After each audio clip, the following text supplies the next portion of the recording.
30. Why have we been changed, folks?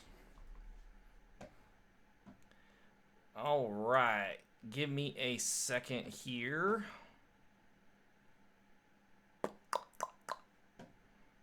Yeah, go away, go away, go away. All right. Give me 1 second.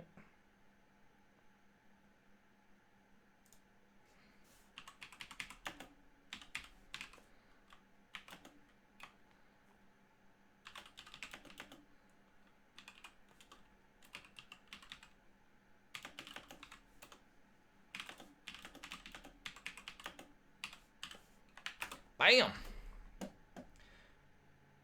Alright, make sure our audio is good. Looks like everything is pretty. Everything is nice.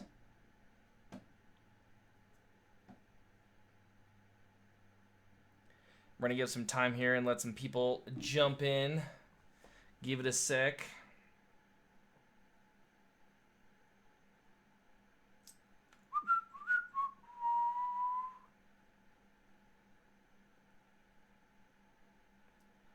All right.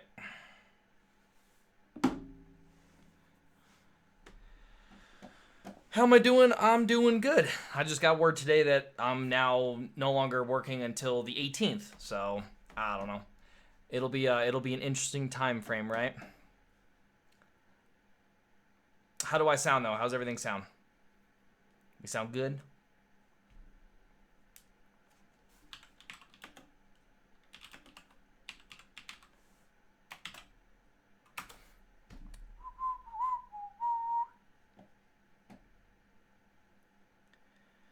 We're just gonna give some time here for people to show up. Had to let everyone know that we're streaming. Nice. Good.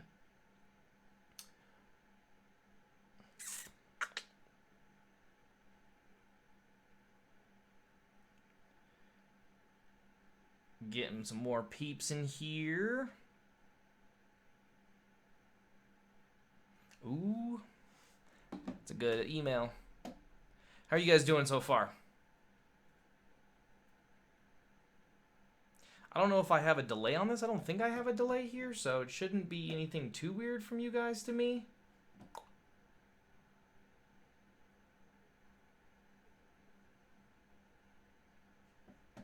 I did drop down the frame rate, though. So, we'll see how that looks. All right.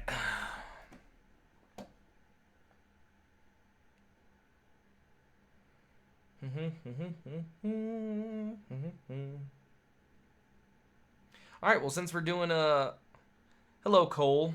We're going to be doing this live stream. Hey, Kevin's here. What's up, Kevin? We're going to be doing this live stream. We're just going to be chatting, honestly, guys. It's really what it's about. We're going to be doing questions, whatever you guys really want to do. So start throwing some questions at me. Start throwing some suggestions for us to talk about. If you guys got cards you want to talk about, if you want to talk about stuff in the world, let's have some fun conversations here. I want chat to be going. I want you guys to be typing away. Start burning up them fingers.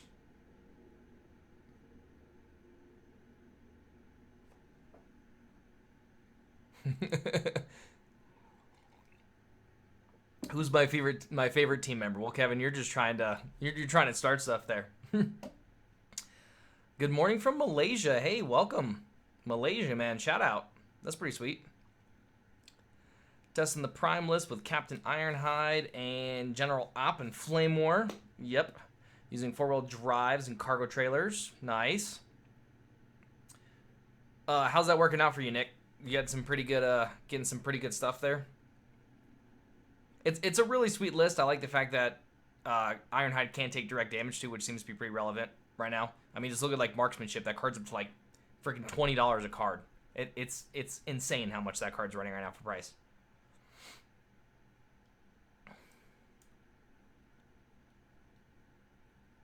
Like in my shelves, yeah, I got some pretty good stuff behind me. I'm not gonna lie. There's a lot more here as well that you guys can't see. I got a bunch of stuff, and I got stuff all over the place, guys. Big Lego collector for sure. And I got all my little Transformers TCG stuff up. Pretty nice. I do have to admit I like it. Cole wants to know if we're gonna do a twin prime list. Yes, for sure. I love the new prime that was spoiled today.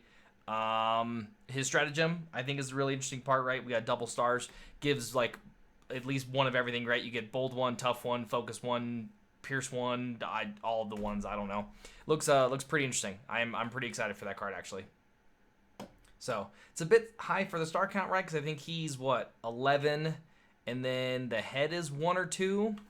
I don't know. We'll have to look this up. Hold on. I know I retweeted it today. We had some pretty good stuff.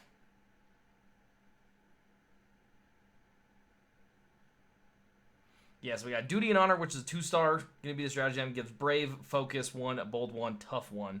Pretty freaking solid. And then his head is the Stealth for 3 stars. I don't recommend probably using that. I mean, I think it's really nice giving him Stealth off the start. Don't get me wrong, because then you have to go into the other characters. But you're probably going to have the other characters tapped anyways. So I don't know if I'd be running that head specifically, but I think it's pretty good.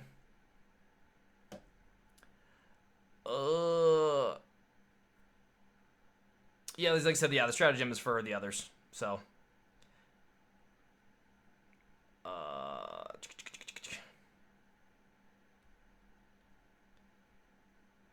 Yeah, heavy blue hits for a lot, man. So it's the one thing that I start to like. It's one of the reasons why I'm not a big orange player. I think blue has the potential to still hit for almost the same numbers, and you get to help yourself out on defense. So I've always been more of a blue player, just not in Transformers, but Magic, Hearthstone, a bunch of other stuff. So usually been a little more of a control-y kind of sit back and still get my numbers that way. Nice. Cole just started. Well, congrats and welcome to the game. I think it's a really awesome game, obviously. So I think there's a lot of depth to it. Normally, I'm not a big fan of a lot of startup card games, but like this one's got a lot of depth to it, and I think it also has a large amount of fun. Usually, card games don't have a lot of fun. Usually, you're only playing them because they're hardcore card games. But like this one, I have a lot of fun playing. I really do. And like this time frame, not being able to play with people is pretty rough, guys. I'm not gonna lie. Not gonna lie. Look, if I was going to recommend a booster box, Cole, I would tell you to get Wave 1. I think it has the most relevant cards if you're going to buy a box. That's the one that I would pick up for sure. I think Wave 5 is going to be another one of those kind of new staples. So I think there's a lot of good things from like Wave 2, Wave 3, Wave 4. So if I was going to say a list of ordering to buy stuff, it'd probably be Wave 1, Wave 5, Wave 4, and then I'd probably pick up singles from there. And you guys can go get singles. We do have a card shop. We always got a bunch of stuff on there you guys can pick up. New Prime with Aimless would be pretty good. I'm not going to lie. New Prime with Aimless would be solid. Aimless has got a little high of a star cost, so it's going to be kind of weird trying to do that too tall, but we did see Jetfire and Aimless do ridiculously well.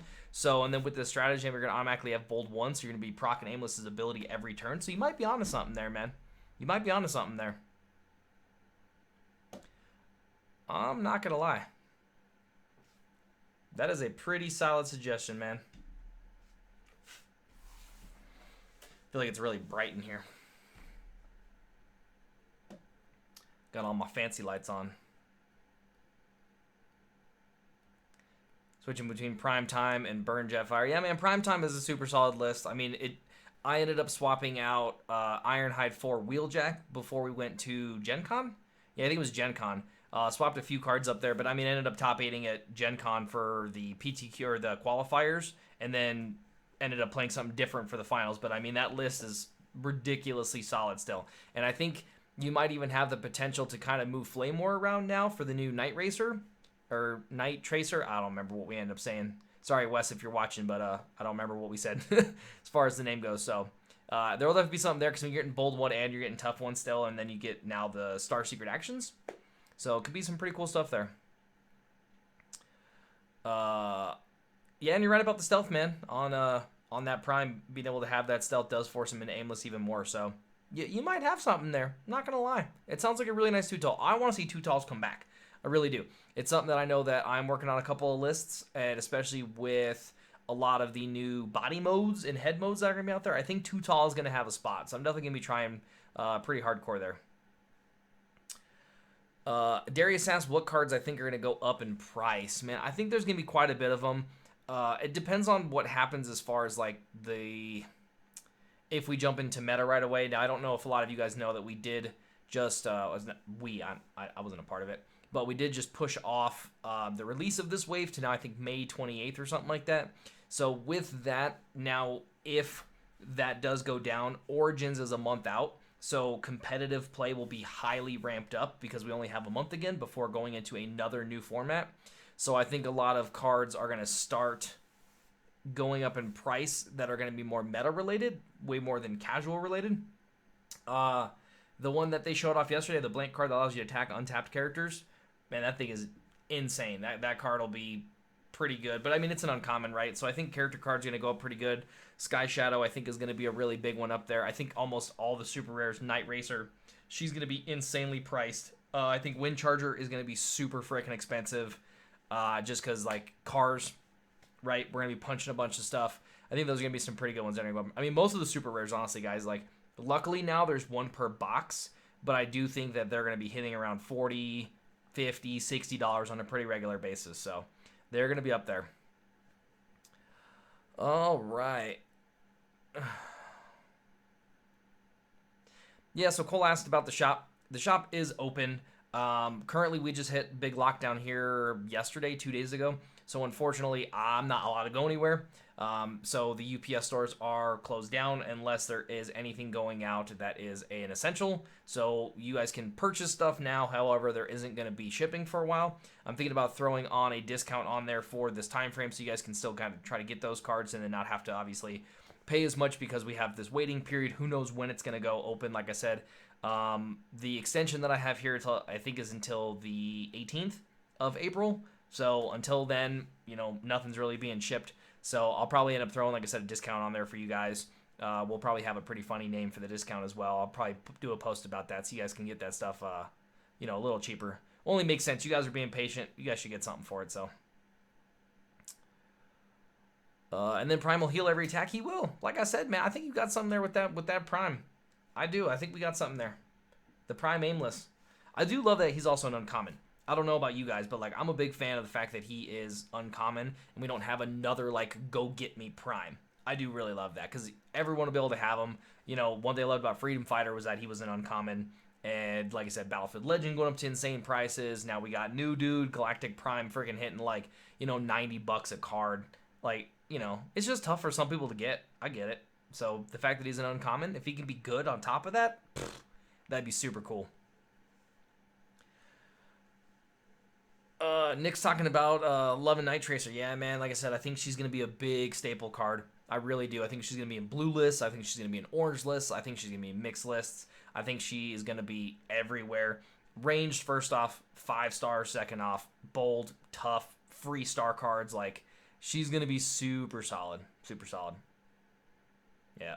Tidal Wave's one that I'm already messing with. So, we're currently doing some stuff on Octagon. It is a digital platform that does have some Transformer stuff on there. It's obviously not like supported by Hasbro or any of that other stuff. It is a third-party thing, but they do have a lot of cards on there. I've been building some decks. We're going to be doing some playing on there. We're probably going to also be getting some gameplay from there. So just because at this time period, obviously, we can't go out. I'm also trying to figure out how to do like some webcam gameplays. But I know a lot of people are asking about Octagon.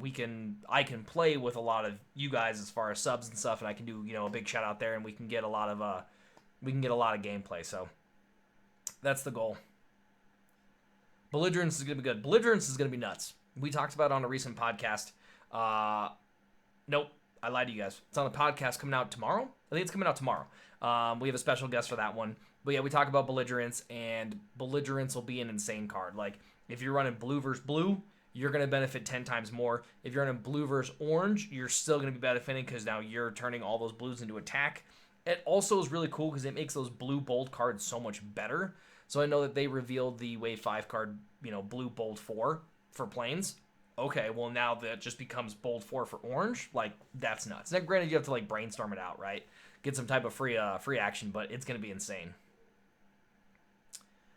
Frost is asking if I still think a blue and black is going to be the stronger deck types. I do. I really do. I think orange will dominate in the beginning like normal, right? I think Galaxy Prime is still going to be a big has the biggest target on his back, right? So even if we do end up going into Origins and stuff, people are going to naturally play what they're more comfortable with. So we're going to see a lot of Shockwave. We're going to see Blaster. We're going to be able to see the Galaxy Prime. And then we're going to start to see those really wide teams as well. The Airstrike Patrol.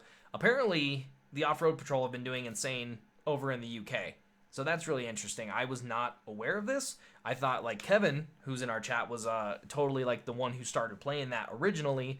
But I guess it's, like, a ridiculously good deck over there. So that's really interesting. But no, blue-black I think is going to be really solid. I think Belligerence gives it a huge bump. And now some of these new black battle icon cards are pretty freaking insane. They're really good stuff. So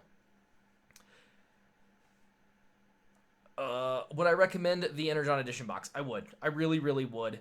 I know for a lot of people that it is pretty pricey. However, for what you get from it is insane. I mean, you get Cliff Jumper, you get Slipstream. Those are already two really difficult characters to get. You get Nemesis Prime in there. Again, another really difficult character. You get Battlefield Legend, who's going to be really good coming into this 5th wave.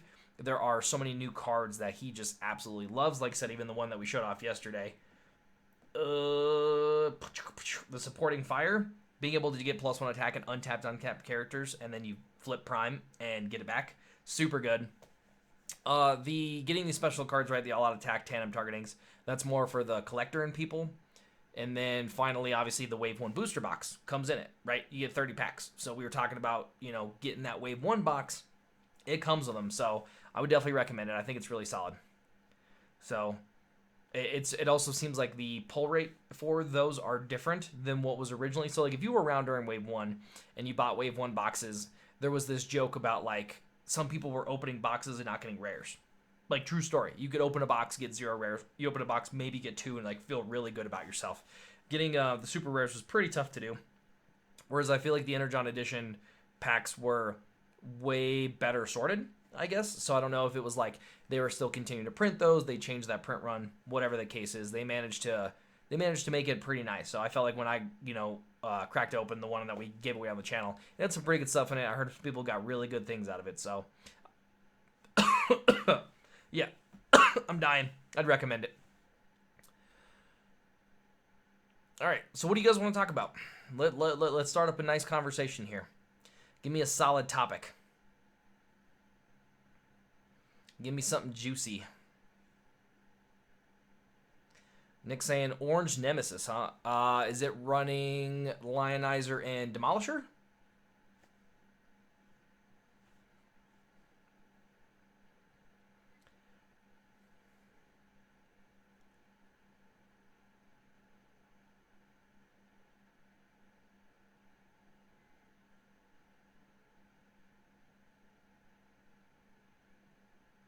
So Cole's asking about where to go find a play. So if you head over to our website, we have a play tab, and you can go over to that play tab and put in your zip code, and it'll pull up every store in your area that has access to WPN. So WPN is a Wizards-specific thing for their card games, which obviously Transformers will fall into there. And then I would tell you to call those stores up and ask if they support Transformers, and they'll tell you what days they play. They'll tell you, yes, they have people show up. That would probably be your best way. The other thing you can do is there's usually a Facebook page for most of the Transformers states or countries that you're in. So that's another thing you can do is go on Facebook, try to see if there is a Facebook page for that specific state you're in or country you're in, and then obviously chat with those guys. So those would be my recommendations for trying to find a place to play. So yeah, Nemesis, Demolisher, Lionizer. Yeah, it hits really hard, but it's also a glass house, right? So, like, the toughest part is about trying to take down Nemesis. Your other two characters aren't really much of a deal since you only have, 4 defense on Demolisher. He's got, 11 health with that 4 in there, so you can get through it pretty easy. The thing is really trying to stop them, so I would tell you if you're having a big problem with that, man, Gyro Blasters, they can only flip 2 cards on attack and or defense against that character. The other thing is Dampening Field. They're no longer allowed to flip more than 4. And then if they're flipping an insane amount, man, run Overheat, and then it just turns all their attack off. So just got to board for a little bit differently, So you could also go with Brunt, hey? Brunt's a good one. Your opponent can't have more than Bold 1 or Tough 1. That'll shut him down. Alt Control saying he loves the podcast. Yeah, man, I super appreciate it. I know a lot of people were asking about the podcasts, so it is now officially a thing. We do them weekly. I've got a new one coming out tomorrow, I believe, that has a special guest on there. So really cool. We have a really good chat about a bunch of really good fun stuff. So, and then I'll be doing one with the guys most likely this weekend as well. So you guys will be able to. We're gonna be able to keep the podcast super going. For those who are curious about podcasts. We now can get them. You guys can get them on Stitcher. You guys can get them on iTunes. You guys can get them on, I think, pretty much all the major platforms. I know Wes is our manager here, and he's managed to get us onto all the fancy sites. So you guys can definitely go and check us out on any of those. I'm probably only going to be running the special guest ones on YouTube, and then all the other ones I'll be putting on the other platforms. So I'll still do shout outs for you guys. I'll post them on Patreon. I'll post them on the Discord channels and all that, so you guys know that they're live. So yeah, Nemesis can play blue or orange. I think he's really good in both. If I honestly had to say which one he's better in, I'd say he's better blue, and it's just because that survivability and that 2 damage over time becomes a little more relevant. I still think Nemesis Prime Battlefield Legend is an insanely good deck, so I really think those two are still monsters. And then being able to run now some of these new body modes and head modes, man, oh, it's going to be crazy. Wave 5. Wave 5 is going to be nuts, guys. So many games coming up. So many games. Frost is asking, what do I think are the best new cards to pair with Battlefield Legend? Like I said, Belligerence is going to be insane. Belligerence to be able to bring it back. Now I'm even more excited about trying to put Battlefield Legend and Alpha Trion together because I can get Belligerence back twice. That's pretty insane. Also be able to get a Belligerence off an attack swing with some like converted plays. We're going to do some pretty fun things. Like I was saying, that support fire is going to be a ridiculously good card, so you can like flip Battlefield Legend, get back that card, and then have any character attack any character. So pretty insane. Oh, John asked about who won the giveaway. I didn't put that in the comment section, John. I'm bad. Terrible. I know that I like had everything like Russian today, so I can get a bunch of stuff done. We'll find a winner here in a second. I know I have the winner written down. I know I do. So I will find that before we end this. I promise. Darius said, will we see Nemesis Prime and Wave 1 Shockwave come back into play? I will tell you, we're working on a Wave 1 Shockwave deck. It's absolutely insane. It's nuts. So until we're ready to fully unveil it, I want to kind of keep it quiet. There's a few people who have, messaged me who have some similar idea, but it has an insane amount of damage on like turn 1. It's kind of gross. It's definitely a more meta deck, but I mean, it has potential to do like 25 damage on turn 1. Like, it's ridiculous, and that's direct damage on like turn 1. It's absolutely insane. So I think that's a really good spot for him. I do think there's a chance for 2 tall shockwaves. We'll see. There's a couple of new things out there that I think make it, better. Nemesis, I think we're always going to see in gameplay. 12 stars for that body, man. He just comes with a monster amount of health. He's a tank. He hits for so much. So I think we'll definitely get a lot of that play. All right. Oh, looks like Wes is in the chat. So iTunes, Spotify, Stitcher, and Google Play are going to be the way that you guys can listen to our podcasts other than in YouTube. So like I said, it's just because like posting them on YouTube, a lot of people are like kind of mad they have to leave their screen open and it has to like take up a bunch of data. So I don't want really that to happen. I know it's a lot harder for you guys to know that we've posted them just because they're not on there. They don't pop up. So we are going to be putting up messages all over the place so you guys know that they're available. So, and then I know one thing you guys can do on YouTube, if you guys hit the notification bell when something does pop up that I post, it'll notify you guys so you do know to go, check something out. So Nick asked about what are some of the pros and cons of Wave 5, man. The power creep, I think, is like both a pro and a con. There's a lot of really good stuff coming out, but the amount of good stuff coming out is a lot. So there is so much more to explore. And like usually we're like, oh yeah, hey, a new wave, new cards to explore, right? There legitimately is an insane amount of stuff to explore with Wave 5. It is going to take the meta quite a while to really shape itself. I think there's going to be like, kind of like normal, we'll have the same 2 or 3 decks that'll pop up that'll be really good, and everyone will be playing, but then something else will come up and something else come up. This one's going to drag out for a really long time. The other really weird part is because we're going to be pushing this back a month, I don't know if they're still going to push back Wave 6 or what all is happening with that. Obviously, it's pretty far in the future, but like if Wave 6 ends up coming really quick, we're going to find ourselves playing catch up pretty fast. So it's going to be a lot. Like I said, the power creep in Wave 5 is really interesting. The mechanics, also those battle icons, really cool mechanic. I like they do for design.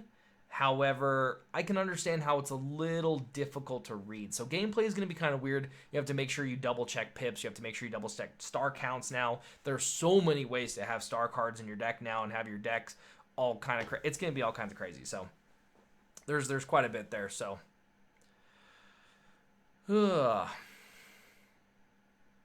Cole asks, what is your favorite team of Transformers? Example, Dinobots, Constructicons. I'd imagine you're also talking about like aerial bots and all that good jazz. As far as massive team, I'm a big fan of Dinobots.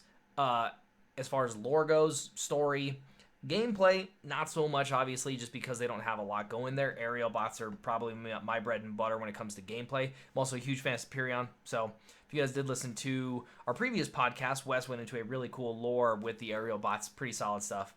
I learned a lot. That guy's insane knowledge in this Transformers. It's nuts. You guys ever need something, you message the dude. He'll tell you everything about him. So he'll definitely talk your ear off, which is really awesome. So I'd probably say aerial bots and Constructicons. Big fans of both lore and gameplay. Constructicons, I think, have a lot to do now. There's like that new card, the Last Stand or whatever else, gives them +5 KO at end of turn. You play Last Stand, play Erratic Grenade, and just swing with one of those dudes. Oh man, we're going to be getting in for some crazy damage on some of our Constructicons here soon. It's going to be insane. I don't even care about combining, man. We're going to be going nuts with those dudes. Frost saying he really likes the deck profiles. I really appreciate it. What inspired you to create the orange-black blaster deck instead of mostly orange? So, I'm not a big fan of only orange decks. I don't want to drag down on them because there is skill that is required in playing a heavy orange deck. However, I feel like there is more of a mental strain when it comes to blue decks, so I just tend to go that way a little more. I love that really good challenge of like, ooh, should I play this? Whereas like orange, it's like, duh, play this. Like it's a grenade launcher, right? Obviously play it. So a little bit of that. I wanted to go a little more black and have a little more fun, but I had a lot of people messaging me who were asking about having a lot of problems with Pierce in their areas, and they're like, yo man, like I can't get through these blue decks, I'm having problems with Prime. So I wanted to mess around with that, and then like I said, I did run it the other night at one of our locals, and it dominated. So figured you guys obviously would want to see it, plus I've never done a blaster deck. So and then not to mention, like I said, that blaster card that just gives straight up pure 6, like during counterattack, it's insane. The card's insane, just straight pure 6 swing. It's kind of unfair. So depending on playstyle, example, my Devastator, I can play heavy orange, heavy blue, heavy black. What do you think of other characters? So I think they're really good. They have the ability to play in all colors. Like you said, heavy orange, heavy black. It doesn't matter where they're going to start living. I don't know. I still think it's going to be orange-black. Excuse me. I still think orange-black is going to be where it's going to be at, to be honest with you, for Devastator. It's really hard to take that longer amount of time to be able to combine and then try to capitalize from the bold. So as much as I think blue-black has viability, I don't know if it does with those guys. So I think honestly it might even end up murdering down to a type of mix. It might just be blue, orange, and black because there are so many cards that benefit them. They don't really care about battle icons, more about cards. So it's one thing that a lot of people talk about is like, oh, are you orange, are you blue? You just have to have good cards in your deck. That's why like the Primetime deck and a lot of the other mixed decks that we build are really powerful, is because we don't care about the pip. We care more about what the card's doing. So it's like, oh, this +4 is really good. I don't care if it's on a blue card or if it's on an orange card. +4 is just very relevant for this turn.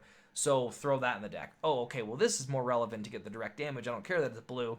Throw it in the deck. You know what I mean? And then you kind of just, clean stuff up from there. So yes, Wes, you are a nerd, but it's a good thing. It really is a good thing.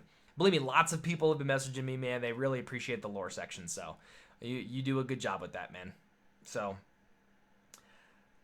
Tony asked about thoughts on the new Prime. Again, I love the new Prime. I think that I think he's really good.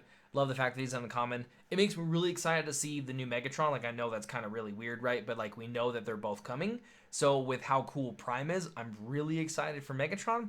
Not that I'm, like, a huge, Megatron, fan or whatever else. But I'm an equal opportunist. So, But we were talking about Prime going with I just forgot his name. Aimless. Prime with Aimless. So that watch out for that, man. Watch out for that. I'm telling you, I'm gonna do it. I'm gonna do it. I am a little underwhelmed with Prime stats though. That I will admit. For 12 stars, like before you start to get into all the other things, like 6, 16, 1 in body mode, I think it's really good. Don't get me wrong, but so we'll see. But yeah, being able to repair a bunch of damage, man, I think it's gonna be pretty cool. I really do. I think he's gonna be pretty awesome. And then ranged, right? Ranged and melee. I don't think the melee is gonna be too work. But how did I forget aimless? I don't know, man. There's so much going on up here. You guys don't know, but I build decks like crazy. I'm telling you what. Like I mean, you guys can kind of see it on the screen over there-ish. But like that's just like 10 of my deck boxes, and I've probably got another like 15 somewhere else. Like there's so many. I have so many decks. So speaking of which, Nick's asking about, do I think Tinker Toys, which is Popper, could be supported? I really do. I think it also has to be more of a community gig, right? I think it's a very good platform. I just think everyone else has to be able to also be okay with playing it. A lot of people are just like, give me the cards, give me the rares, give me the super rares, and just kind of go to town. I do think, though, like I said, if you can get a group of people who are willing to try it, I think people would have a lot more fun than they think they would have playing it for sure. So, I mean, I know that we try multiplayer here. We're going to do some more, obviously, once this ban gets lifted and we can get together more, because we have a lot of fun playing multiplayer. We got a couple of rules we want to figure out, but it makes things way more interesting. So, Cole asks, how do I store my cards? Yeah, I'm kind of in the same boat. I could go get my box and show you guys. I went to the Container Store. I don't know if you guys have access to one of those in your local area. Go to your Container Store, and they have these really nice container boxes that have dividers in them. I have one for each wave. I've got a couple for each wave. The other thing you guys can do, which is a really nice one, is you go to Home Depot or Lowe's. I know you guys have those probably in your area. And they have the toolboxes for like screws and nails and all of that. They fit cards awesome. So they're like 10 or 15 bucks.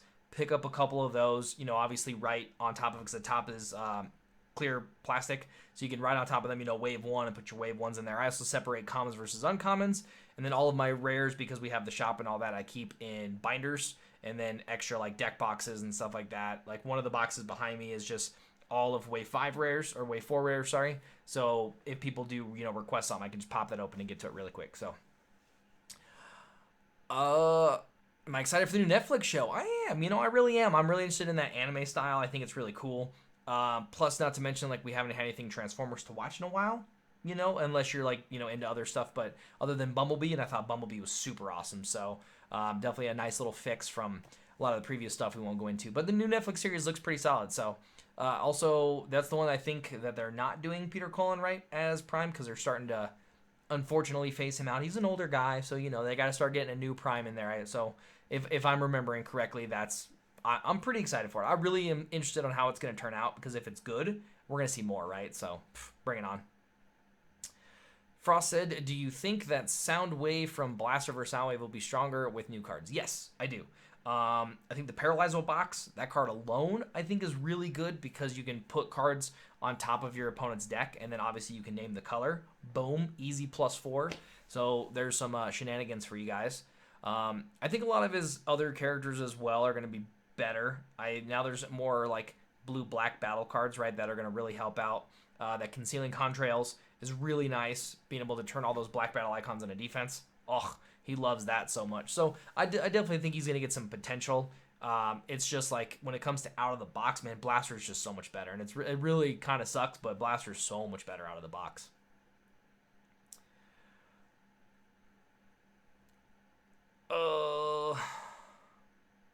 So Tony's thinking about getting Galvatron. I'm going to say no to that, man. They confirmed that there are 4 returning characters. We've seen 3. And then when I did my podcast with Drew Nolosco, he did say specifically that we are going to be seeing in every set a Prime and a Megatron to kind of complement each other. They do have to have the whole, you know, fight between each other. The set that we're going to see Galvatron is going to be the same set we see Rodimus Prime, I believe. They're going to eventually replace Prime and Megs with these two. So There you go. Wes is backing me up on that one. So yeah, Wes is also saying no Frank Welker and no Peter Cullen in the new Netflix series. So yeah, they're just starting to merge those guys out. You know, like I said, man, they've been around for a long time, and they gotta start getting stuff up. So I get it. But Peter Cullen's voice, dude, oh god, man, I just want to jump off a bridge for that guy. Nick said that we tried it, but tried cars, and if it was uncommon and common, the deck is better, but it was a blast. Yeah, man, like I said, it's a lot of fun. I just think that people have to be more open to it. It is really tough when you start to compare a lot of cards. Like, you're like, oh, well, this is a rare, it's got to be better. This game is actually very different. You don't really look at a rare battle card and go, this one's so much better. There's a lot of really good common and uncommons, and you look at the majority of decks, they're usually common and uncommons. Like, you have your staples for sure, but that's because people make them staples. Like Peace Through Tyranny and Security Checkpoint, they're only in there because they're double blues and double oranges. The cards are rarely played, so you can easily sub them out for something else that actually does something. So, what do I think of Fortress Maximus, man? I'm ridiculously excited for Fort Max. Like, really excited for Fort. I think he has the potential to finally be a really good Titan. Now, Metroplex is a ridiculously good Titan, but we kind of fell short a little bit with Triptychon, and then we're not even going to talk about Omega Supreme. But I do think Fort Max will be really awesome. I think his abilities are insane. I love running mixed decks because it's like where cards I think really belong because there are so many good ones, right? Like, now I can bring out my Combat Dagger and automatically fill that orange-black void on top of getting bold. So we're going to have a lot of fun with Fort Max. I know Eric here has built a Fort Max, proxy list, and he runs it heavy blue, and he says it's like really good. So I'm pretty excited. I really hope, like I said, that he has the ability to kind of push that same barrier as Metroplex, because Metroplex definitely had some shine and competitive as well. So I just hope that Fort Max is either on the same level or even higher. So I'm really hoping so. Started building decks, but they've mostly failed. How do you recommend building decks and testing them? Man, that's a good question. So I don't want it to come off a little weird. I've played card games a very, very long time, so I have a little bit of a more understanding when it comes to reading a card on like where its power level is going to sit, whether or not it's good or not. So when it comes down to building a deck, I first off always want to start with what I want it to do. I think a lot of people look at a character and go, oh, this character's cool, let me pair this guy and this guy, and then start to build from there. I think you really need to know what your deck wants to do first and go, okay, I know that I want, because based on what I played last week, I want a wide team. I want a 4 wide. I want a 3 wide. I want it to be more aggressive. I want it to be more defensive. There's a rule that I've always said when it comes to building decks is you got to be faster or bigger than your opponent. And this is a big Magic the Gathering thing that I've carried on for a really long time, because when I used to play on the tour and stuff, it was very, very, very relevant to know what you wanted to do and then to kind of fill in from there. So like I'll start with, oh, okay, so this is what I want. How do I start to accomplish that? Okay, I want to go really aggressive in a 4 wide. Okay, well, who's really good at that right now? Airstrike Patrol's really good at that. Who else is really good? Oh, Lord Megatron's really good. Okay. Now I have what I wanted to do. Now I start to fill in the void, right? So go, those reckless charges are really nice. Those grenade launchers, they're just really good. Those supercharges, I got to have those. And then put in those cards and then just play test it, man. It really is play testing. Play test, play test, play test. I can't even begin to tell you enough. I've scrapped so many decks. I've gone through so many different iterations. You have to play it. And as you're play testing it, write it down. Okay, what cards were bad? What cards were really good? During what situation did you think of a card that would have been better? Oh, yeah, okay, well, write that one down, go back, make those changes, play test again. It's all it is, man, is just play testing. So,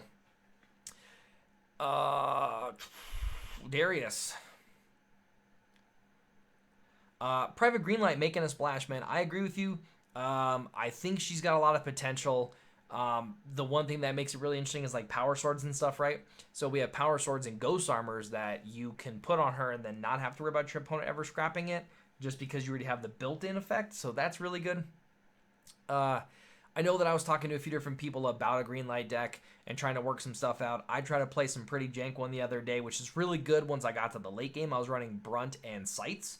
So that way I had a weapon, armor, and a utility at the end of combat. And dude, she was hitting for like stupid amounts and then blocking for an insane amount. Like, it was crazy how much we were doing. Crazy.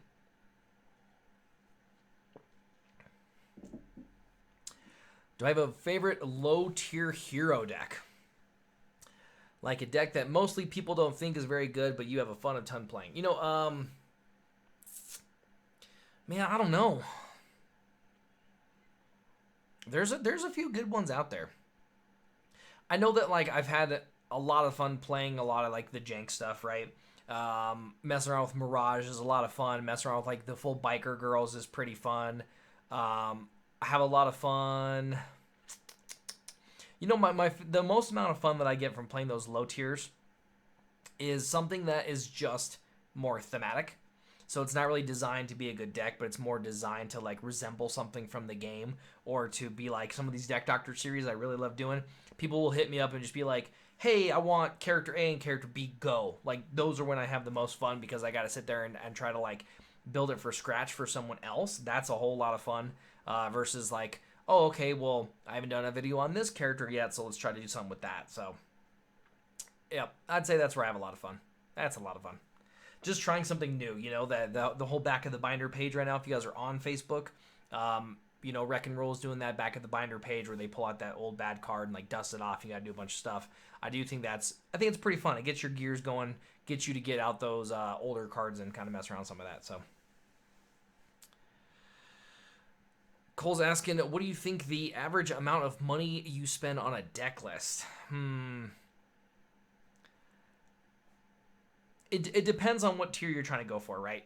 I think if you're trying to go for, I don't want to say try hard, but if you're going for the really good deck that you know is really consistent, those ones are going to find yourself in the most amount of money, right? So if you're going for Galaxy Prime right now, if you're going for Lord Megatron, I think Lord Meg is going for around $60 on our shop. And then I know that Galaxy Prime's hitting like $80, 85. He might be more than that now. And then like Octone's an insane amount. So if you're looking for an Octone, you're probably looking around that same, $100 for that character alone. So just in character alone, I'd say you're probably going to average about $100. And then if again you're going for those specifics, you're talking Peace Through Tyranny, you're talking Security Checkpoint. Both run for I think it's like $9-10 a card. So there's $30. And then if you're dropping for marksmanships, those things are like $20 a card now. Like it's insane. So you're looking at $60 for those. You're probably looking around, I'd say probably average $250.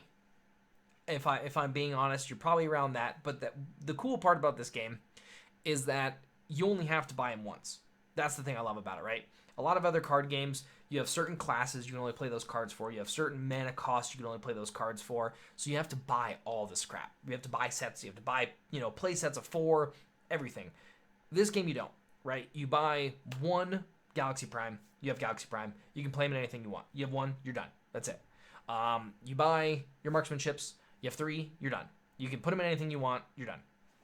So that's the difference here is that it's more of a collection building kind of a thing, which is why I was saying that like you want to go buy your staples first. If you are a person who buys more singles, then I would tell you to obviously go look online, find some deck lists that you do like, and then kind of buy those cards to start, and then start to expand your horizons from there. Okay, what's the next deck I want to buy? And then go buy that one, and then now you have double the amount of cards. So, but yeah, you're probably looking around $250.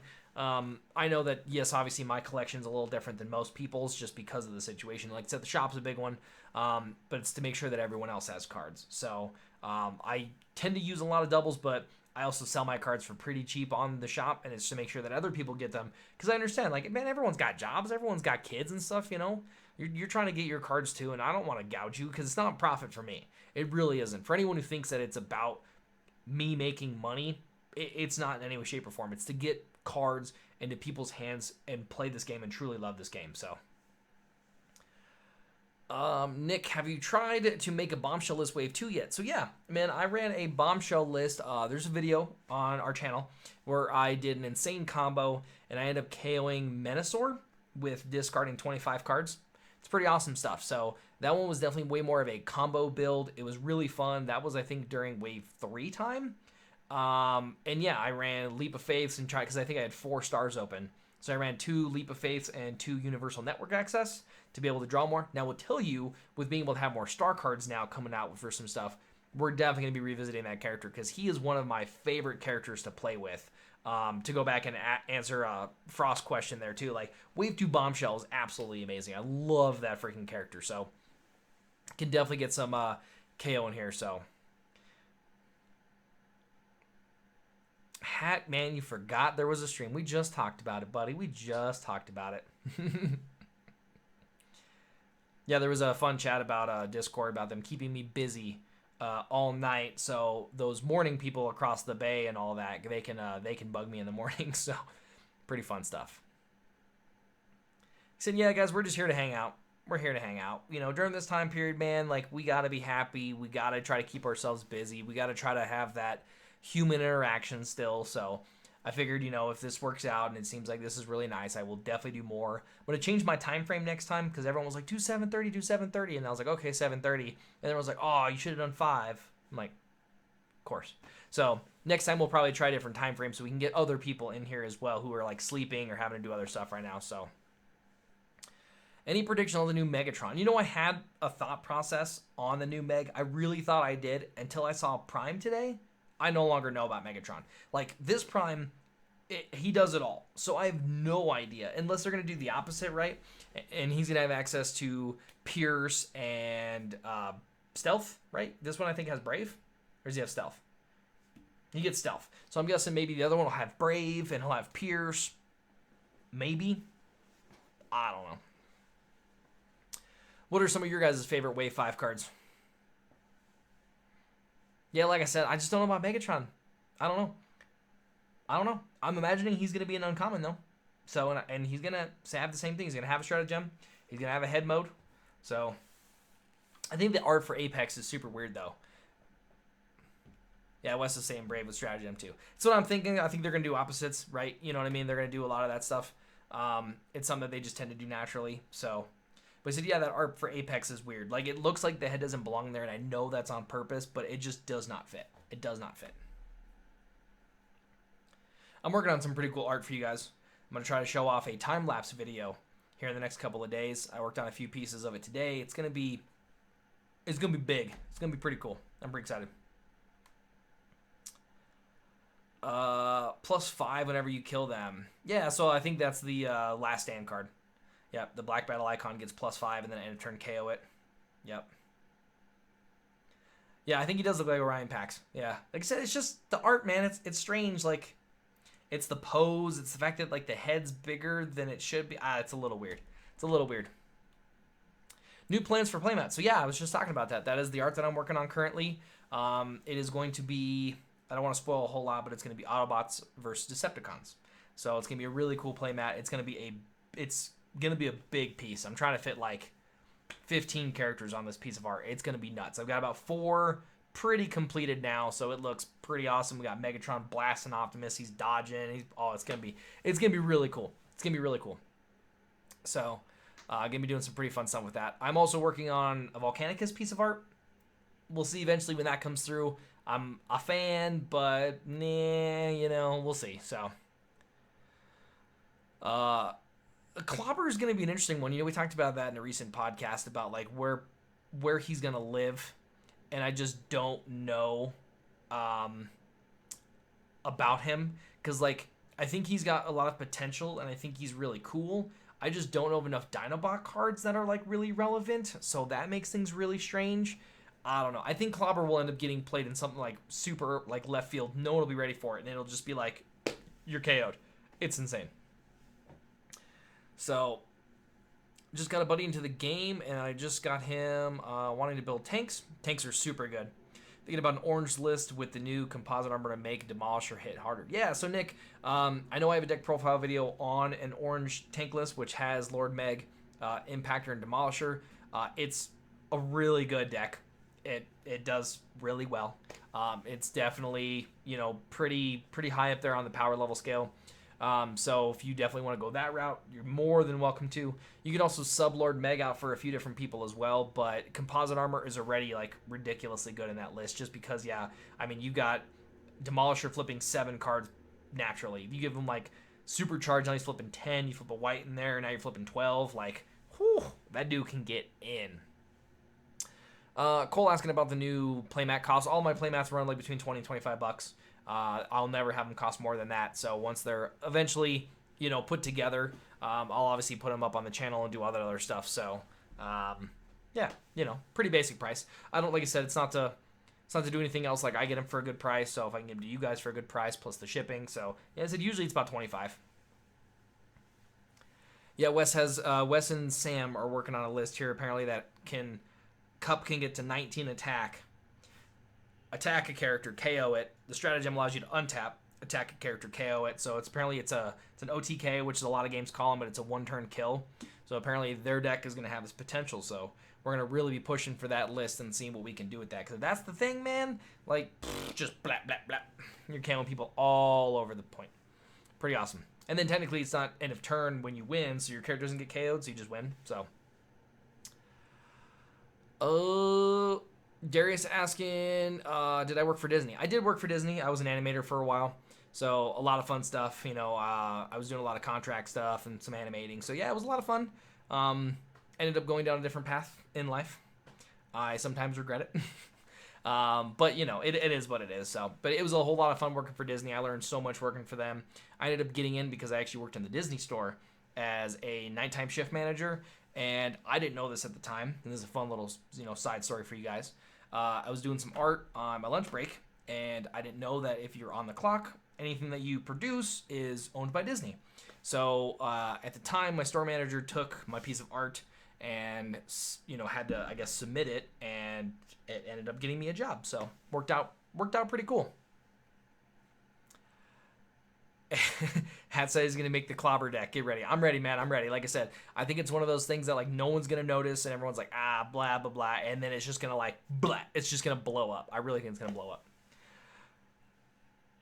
Between Whirl, Night Racer, and some other characters they've been revealed, I might have a brain explosion. Yeah, man. Like I said, Wave 5's power creep is really insane. It's nuts. Like it has a lot of potential for this wave. So it's gonna.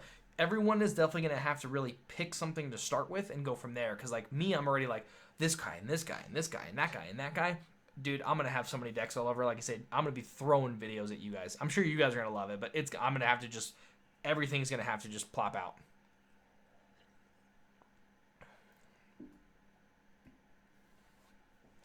That's a lot of bold, Hat. It's a lot of bold. It's a lot of bold.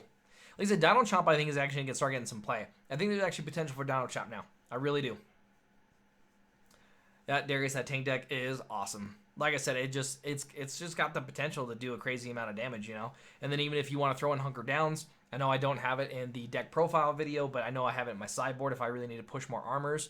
Being able to hunker down and get some of those back up, it's so good. I might have it in the deck profile video. Do I have a Blitzwing deck profile? No, I don't, not yet. And it's because Blitzwing I didn't think was there. However, his new stratagem, I think he might be there. So I will be doing something on him eventually. I don't know if I'll do a deck profile video. Usually when I do the profile videos, it's on a deck that I know is good and that you guys want to see, or something that has potential. So, but this new stratagem allows him to now be a tank and a plane, and there's a lot more plane support, and there's more tank support now since Blitzwing's, you know, release. So, might have something, man. Might have something. How long till we get any of the original 13 primes? Yeah, I don't know. That's a good one. So, I don't know. Will he be more used of the stratagem? Yeah, man, like I said, Volcanicus I think now literally has the potential. The thing that was really weird about Volcanicus was, like, when I first discovered the combo, it was like Wizards was like, oh, we didn't really see it coming.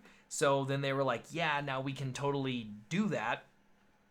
And so everyone was kind of on trying to like overheal and pull off the really cool combo, which I did a couple times. I know Wes was one of those people that I think I did it on him like 3 times. Like we had it was like a 55-minute match. It was insane how long. Like he had to do like 150 damage to my Volcanicus. It was crazy. But now that he has access to bold every turn because of the stratagem, makes him better. Whereas before, you only got bold for the turn if you carried something over, and then like you didn't ever get anything ever again. Seemed really bad. So I am going to be trying Volcanicus because, you know, he is a rare combiner.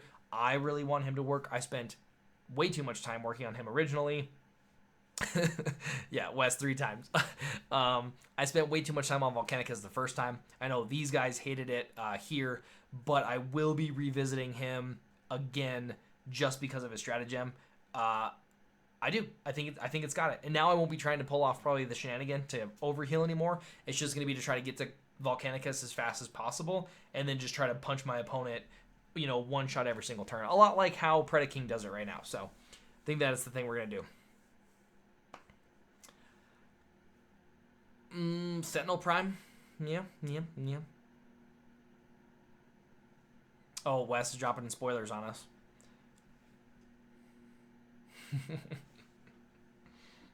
Pretty good stuff. Like I said, guys, I'm pretty excited for Wave 5. I am. It's gonna take a little bit to get used to some stuff. There's gonna be some weird things out there for a while. Transformers lore. Hey, look, Wes, this one's gonna be for you. Was Zeta Prime from the Transformers War for Cybertron the Prime before Optimus, or was Sentinel Prime before Optimus? That's a twister there. I won't get into this one because, like I said, I'm not a big lore guy. I know some stuff. This one I don't know. I was under the impression that, like, Orion Pax was before kind of some of that stuff. So I'm going to leave that one. I'll let you guys finish that one. I'll let you guys finish that one out in chat.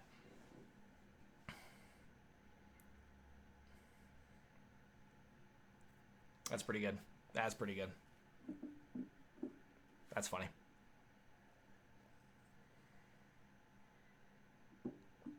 You know what? Me too, Hatman. Just like big metal dudes duking it out, man. Just Robos battling it out. That Rock'em Sock'em just Prime and Meg going to town. I mean, what's cooler than that, right? Like, I remember when I first got into Transformers, one of the things about it was the fact that, like, these robot aliens could transform into cool stuff. I always thought it was really weird, like, all Decepticons were always all military, and then you always had the Autobots that were all, like, basic cars and stuff, but it was always a really cool thing. And then, like, my mind exploded with Beast Wars, like, having a T-Rex now turn into something. Oh, like, that was my jam. That was my jam.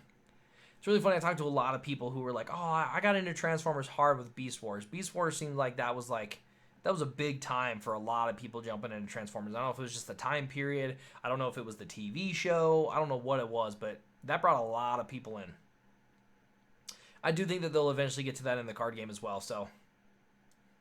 Bruticus is a big fan favorite. He really is. It's really interesting that he didn't make it in during the Combiner Wars. However, I understand why he didn't. So, yeah. Bruticus, I think, will eventually get there. So, see, Beast Wars. Yep. That's it. Do art for the game based on the cinematic Transformers. So, as much as I think it would probably be really cool, I don't think it would translate very well doing, like, the more cinematic art. I think the comic book art and I think the Legends art is really easy for people to notice and really kind of enjoy because it has a lot of that digital feel to it versus more of that, like, CGI. And I think a lot of people will just really resonate with a lot of that, like, G1 art and a lot of more of these recognizable arts. A lot of the people that follow this game are within that time range of, like, having, bought comics or watched the original movie, so they're a little more into that style of art. So some of the Beast characters that have been revealed, do we think Wave 6 will be Beast Wars or just touching on Beast Wars arc? So I don't think Wave 6 will be Beast Wars. I think that's going to be an entire new thing. I think Wave 6 is going to follow a lot of this Titan Master stuff. I don't know exactly how they're going to continue it, but I know they're going to probably start doing these in 2 waves each time.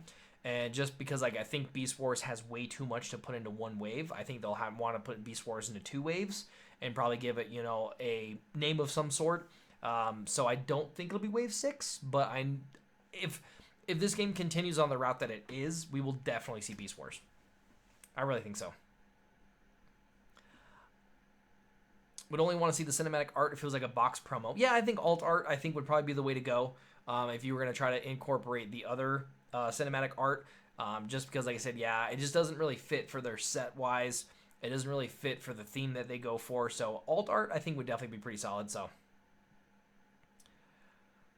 Scorponok needs to make an appearance. So we were talking about this in the podcast coming out tomorrow.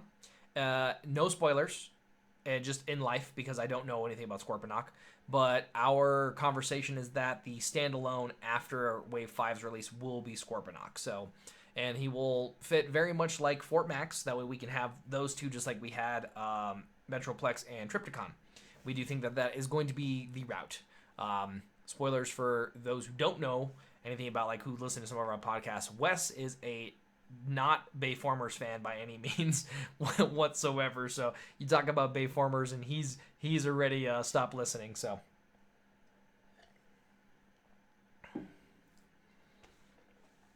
yeah, so Frost, the Wave 1 art, a lot of people don't know, is from a previous Transformers card game called Transformers Legends.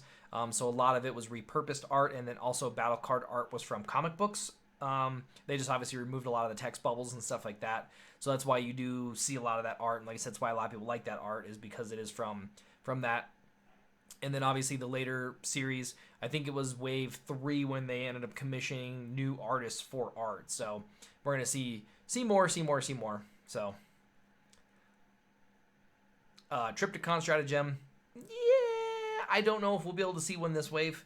I think it'll probably be next wave if we do see one. However, we did get the Villainous whatever, which does allow you to have one additional star if you started with all Decepticons. So now you can run 2 Relentless Invasions in your Trypticon deck. So that kind of is a stratagem for him. So do I think there's a chance of us getting Wing Saber and Shock Blast? I do. I think so. We've already showed that they go pretty deep into some of this stuff. Like Night Tracer is the perfect example, right? Like barely anybody even knows about her, and Wes was saying that like she's only had one appearance and all this other stuff. So like they dig pretty deep. So I do think that we'll eventually see a lot of these off the wall characters that most people just don't know about. And then obviously if they're a fan favorite and people talk about them enough, they're definitely going to throw them in there. So they should do Orion Pax as a character. I think they will. Maybe not anytime soon, just because they really harp on the fact that like Optimus Prime and Bumblebee and Megatron and Starscream are like their sellers. Like they have to have those characters in their waves for them to be very recognizable, for people to, have a character to just resonate to. They want them to be able to open up a pack and go, ooh, I remember Optimus Prime. I had one of those toys when I was a kid. Look at that hair. I had an Optimus Prime when I was a kid, and just it makes it easier to get into it. Makes it a little more, you get kind of sucked in just by being able to play with characters that you already know, versus like you open up a pack and you're like, who's this guy? Well, why has he got a sword? You don't know anything about him, so it makes it a little easier. So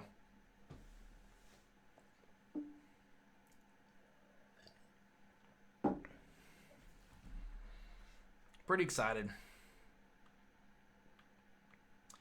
A weapon called Star Saber. Nah, I mean, maybe in something, not in this game.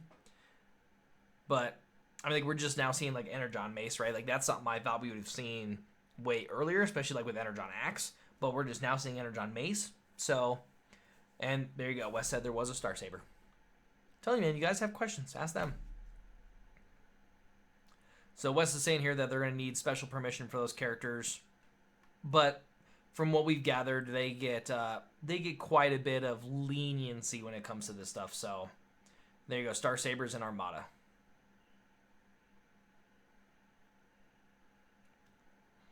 How many of you guys in here are collectors of toys? You guys have any toys? You guys collectors of comic books? How did you guys get into Transformers? That's how I'd be curious. You know a lot of our ways into Transformers.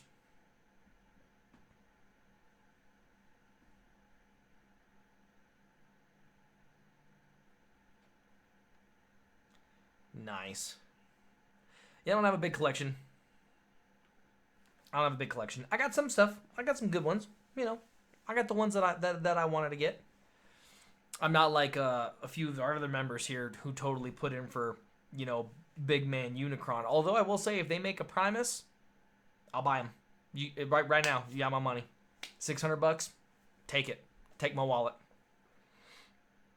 The Unicron is amazing, though. It is amazing. Like, if you're into third-party Transformers and you want to own a small child-sized Transformer, Unicron's the way to go. It's insane. Crazy.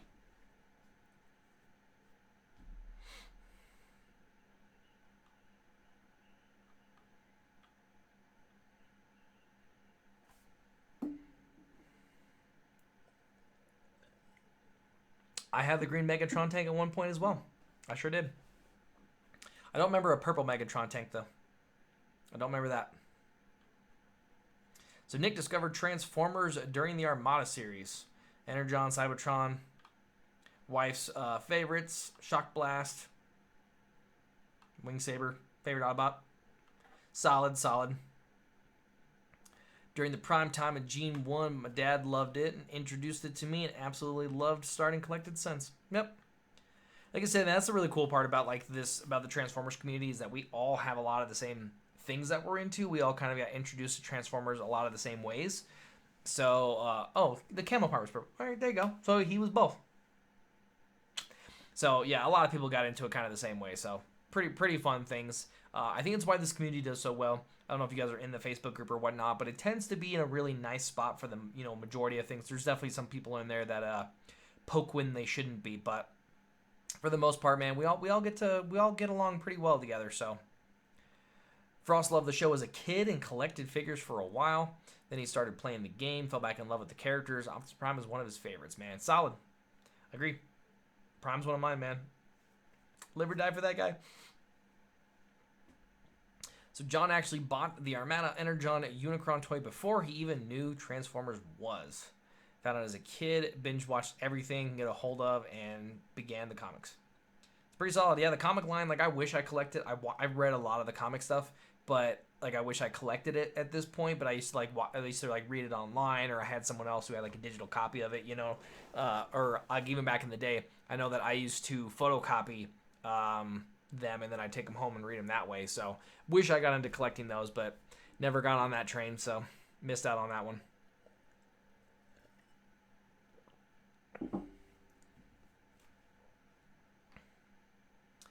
Yeah, it was pretty interesting. We were talking about collections here, pretty recent podcast, but I know Kevin and Michael here have pretty big Transformers collections. So I think what we're going to do one of these days is on the Discord channel for who's in the Discord. If you guys aren't, I would tell you get in the Discord. Where you guys can chat all the time. But I think we're going to do a Transformers toy day, and I think we're going to post photos and have everyone post their photos of some of their Transformers. I think it'd be a pretty fun thing. So I've seen it as a few kind of sub things on Reddit. And I was like, oh, that could be a pretty cool thing to see everyone's different collections of what they have as far as Transformers stuffs go. I think it'd be pretty nice. Everyone gets to get a little flex in there. Won't be hearing much from me. I do have some alt art stuff that's pretty cool. I kind of show off some of that stuff.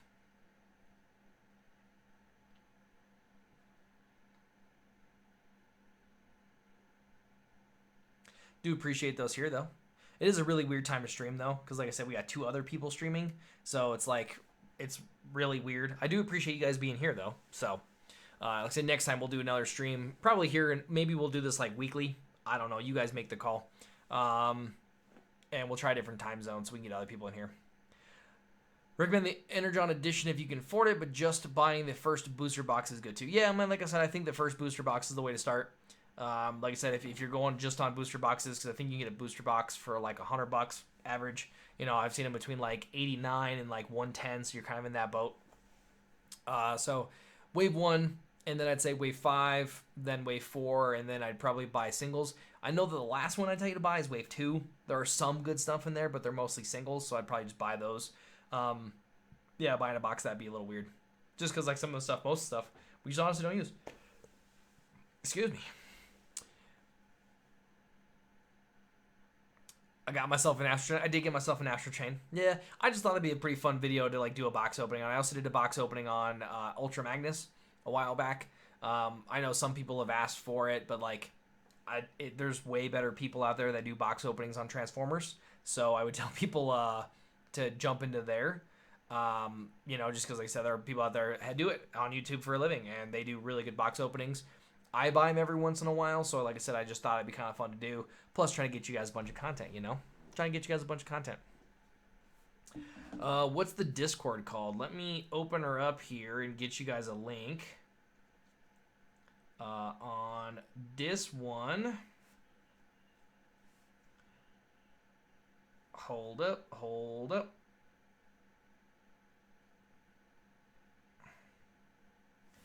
I will type it here. You guys will have to look it up later, I guess. All right, I guess take a screenshot here in a second. Dun dun dun dun dun dun dun. And bam, bam, bam, bam. So that's our Discord. So you guys can go ahead and jump in there, chat with everyone in there, chat with myself. I obviously peruse there. If I didn't have the store, how many boxes of Wave 5 would I get? You know, the thing that's really tricky with that, man, is the super rares. There's 7, potentially 8. We know that Drew has hinted at an 8. He might just be trolling. If there is 8, dude, I don't know, man. That's crazy. I think if I wasn't having the store, I'd probably get 5. And I think that'd be a really good start. I know it sounds really crazy, but that's probably where I'd be at. Maybe a case, which is 4, if I was trying to like be on a little more safe side. And then from there, I'd probably buy super rares as I wanted them, just because like it's $100 a box, right, for most situations. And so you're paying $100 for possibly a super rare, but then you get a double, and you got to try to like trade. Which again, if you guys want to go on the Discord, you guys are more than welcome to trade in there. I know that I do some purchasing from people in there and stuff like that. So Wes got 3 cases. I think I'm getting 6 cases of Wave 5, but that's just obviously so we can have the shop. Everyone here can get the stuff that they need to. So we do a really good job in our community of getting enough. And then like when someone else is like, oh, hey, I didn't get this, but we're like, well, we got this one. So bam, we just do straight up trades. So we usually do quite a bit to make sure we all have stuff here. And then again, I try to make sure that there's a bunch on the shop for you guys, because lots of people, you know, who are like over in Australia and in Malaysia and stuff don't really get to see those cards right away. And then I usually don't charge for extra shipping there. So I try to make sure that it's even for everyone so people can get those cool cards, you know? Because everyone wants to play with the cool stuff, right? You don't want to just watch a video, man. You want to actually sling those things, so. Am I going to be doing an unboxing of Ultra Magnus from the new Netflix TV show? Oh, maybe. Like, I'm considering on picking it up, so maybe. We'll see. We'll see. Could be fun.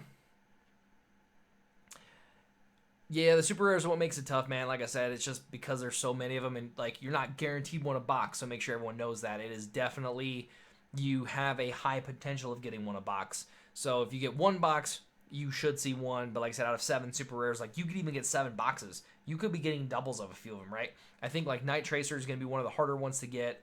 I do think that the one that they unveiled like yesterday, 2 days ago, that one will kind of be all over the place. Roadbuster, I think, will kind of be all over the place. Windsweeper will be another one of those tougher ones to get. So it could be pretty interesting. So the only super rare is King Starscream a few days ago. I wanted him because he's my favorite bot. Plus, man, King Starscream is solid. King Starscream is an awesome character. He really is. Like, a lot of people dismissed him really quick. I know we play with him pretty hardcore here.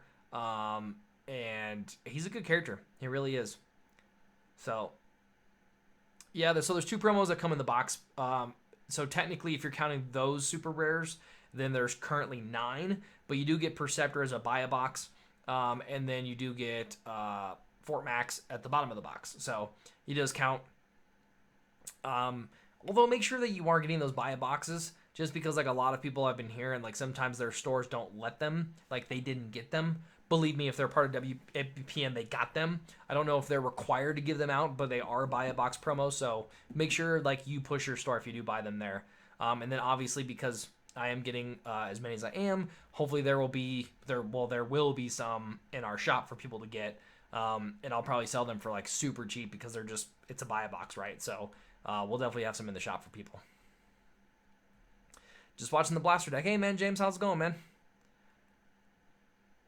Thank you for watching the Blaster deck. I would tell a lot of you guys, man, we got a lot of gameplay and stuff on the channel. So, like, during this time period when you're at home just chilling and you got nothing to do, you know what I mean? Just pull up that YouTube and start going back and watching some of the older stuff. We got some pretty good things there. Is he still going to be good to play with Wave 5, though? I feel like he's underwhelming with what we have coming out. I agree with you. I think he's underwhelming. He still has the potential to hit for 15 in a blue deck, which is why I still think that he's a good character. Also, I think he's really good against these wide decks. It's a lot of things that people don't know is that his defense stacks. So if your opponent has to attack into him twice and you flip a crown twice, you're getting +6 defense. So, and that stays. That's pretty really good. I do think that, yeah, obviously a little bit. He's going to be underwhelming just because he's not new, right? Everyone's going to want to play with all the new stuff before trying to revisit the old stuff, but I think he's still a really good character. A box or two. Yeah, like I said, it's just weird when it comes to buying this stuff. I mean, the benefit now is that they pushed it back a month. So, you now have another month of saving. So now maybe you're like, oh, hey, I was going to buy one. Maybe you can buy two now. Maybe. So we'll see. I obviously, like I said, not knowing what I was getting for the shop and stuff, it would be very tough to decide on how many to get just because of all the super rares. So it really depends on how many two that you want. Like if you're looking at all 7 super rares and you're like, oh, I need all 7 super rares, you're gonna probably have to put some money into this wave. So it might be more of like get a box or two, see what you pull, and then kind of go from there. If you pulled well and you got the characters you wanted, great. Now you can try to go back and get the trade fodder or whatever else, then go get those other boxes. And if not, then go buy singles. It's just a really good thing to do so. It does make it trippy though. I mean, not to mention like I said, obviously, like it's like no other game did I ever feel like I needed to go out and buy so many boxes. Like even when I played Magic, playing pretty hardcore, it was always like singles, and it was like, okay, you buy a deck, you go to one convention, you sell some of that deck that you're not using, and then you go to the next convention and pick up those cards and just go from tournament to tournament to tournament. But like, yeah. A mercenaries deck profile, huh? Is there a specific mercenaries you'd like to see, Cole? Because you can't do a 3-wide all merce. You can't. They made sure you couldn't do that. But we can do 2 mercenaries and another character, or we could do like Octone. We can do an Octo deck profile video. I think I already did one, which was on a list that some of us ran for the Energon edition. Energon Invitational. But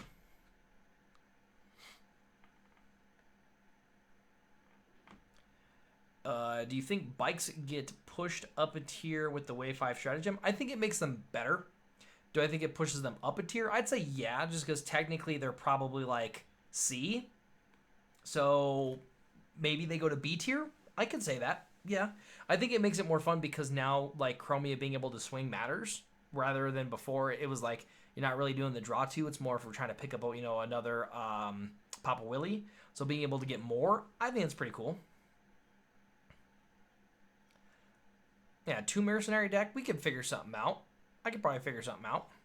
I can't tell you how good it would be, right? I mean, because a 2 tall with, mercenaries or trying to run 2 with a third. I don't know, because, like, all the mercenary decks that I know of that I play or know of just in general only, usually feature 1 mercenary. But we could try, we could fit 2 in there. Wes says B-ish 2 cars, or 2 motorcycles, so... Yeah, like I said, you just can't run a 3-wide Merc deck. So, like, not rule, yeah, just star count. There's just not another mercenary that lets you do that, which is actually really interesting. Now that I'm thinking about it, we didn't see 1 mercenary for Wave 5. They introduced an entirely new faction in Wave 4, but then didn't show any mercenaries yet. I mean, I know we still have a few left to spoil, but, like, I think that's actually pretty interesting that they didn't include 2 or 3 mercenaries in this wave. Huh. I didn't even think about that. Okay, now that's kind of strange. If they don't, that'd be weird. It'd be really cool if they'd introduce a mercenary body mode character. That would have been solid. That would have been really cool. Yeah, I know they said it was for like a War for Cybertron thing, but like, he introduced a whole new faction and then kind of like just... So, womp womp. Well, Wes, breaking my dreams, bud. Stoked about Trax. Yep. I think Trax is really good. I don't know if his his stratagem is going to see a lot of play yet, because I don't know how relevant it is to make him a plane and car. Although then you can like start your engines and bombing run, but I don't know. I think he's going to definitely get a lot of play in car decks. I do not think he's going to get a lot of play in plane decks. That makes sense. So, super rares I'm looking forward to.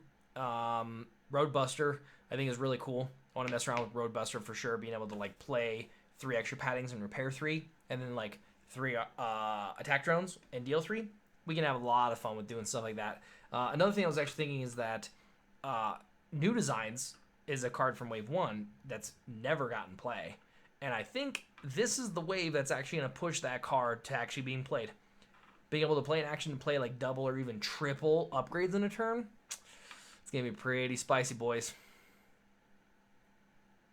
I think Bruticus will come in a wave that they will just do a couple of more combiners. I think they'll do a few more combiners, but I think they're going to be more of like put into a wave. There also might be a box set that comes out with it again, a lot like they did for Devastator. But I think that they're just going to kind of drop a couple in a wave and allow people to kind of, see it that way. Bruticus, I think, is definitely, he's been asked for quite a bit. So I think they will eventually be doing it for sure. But I do a deck doctor for Private Hot Rod. So I did do a Hot Rod deck gameplay on the channel where I did it with Detritus and Fireflight. The deck is pretty nuts, I'm not gonna lie. It was really good.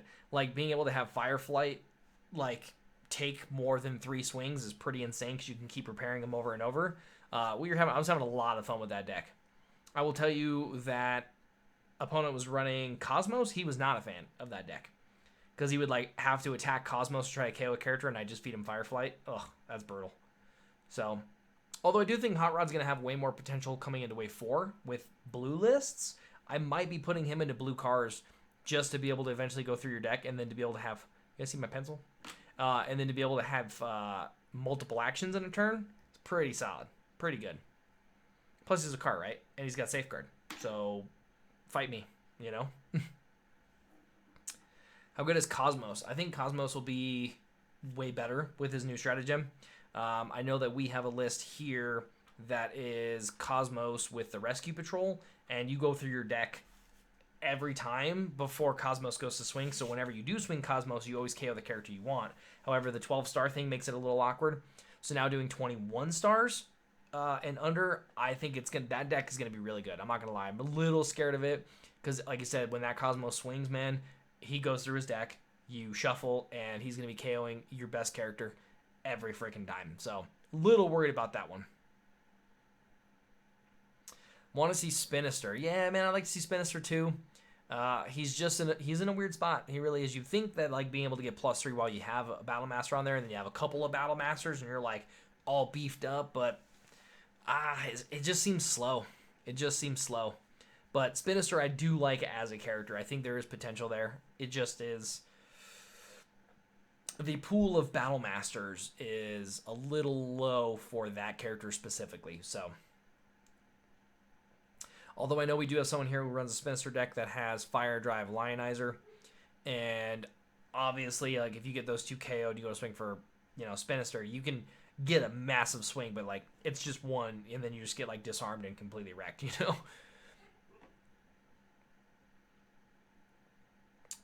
Now all is needed is an actual updated Trax Figure 2. Masterpiece was so-so. Yeah, I mean, I don't know if they're going to be doing a toy. Like I said, we haven't really seen anything as far as, like, from Earthrise that has him in there. So, it will probably still be a little bit before we get to see that. So, I would agree, though. It would be pretty cool.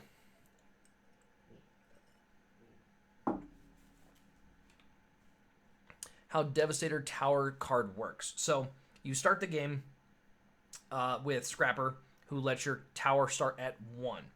Every time that you have a bot KO'd while Scrapper is in bot mode, you get to add 1 to the tower. So if you have a character get KO'd, boom, you get to put a tower counter on there.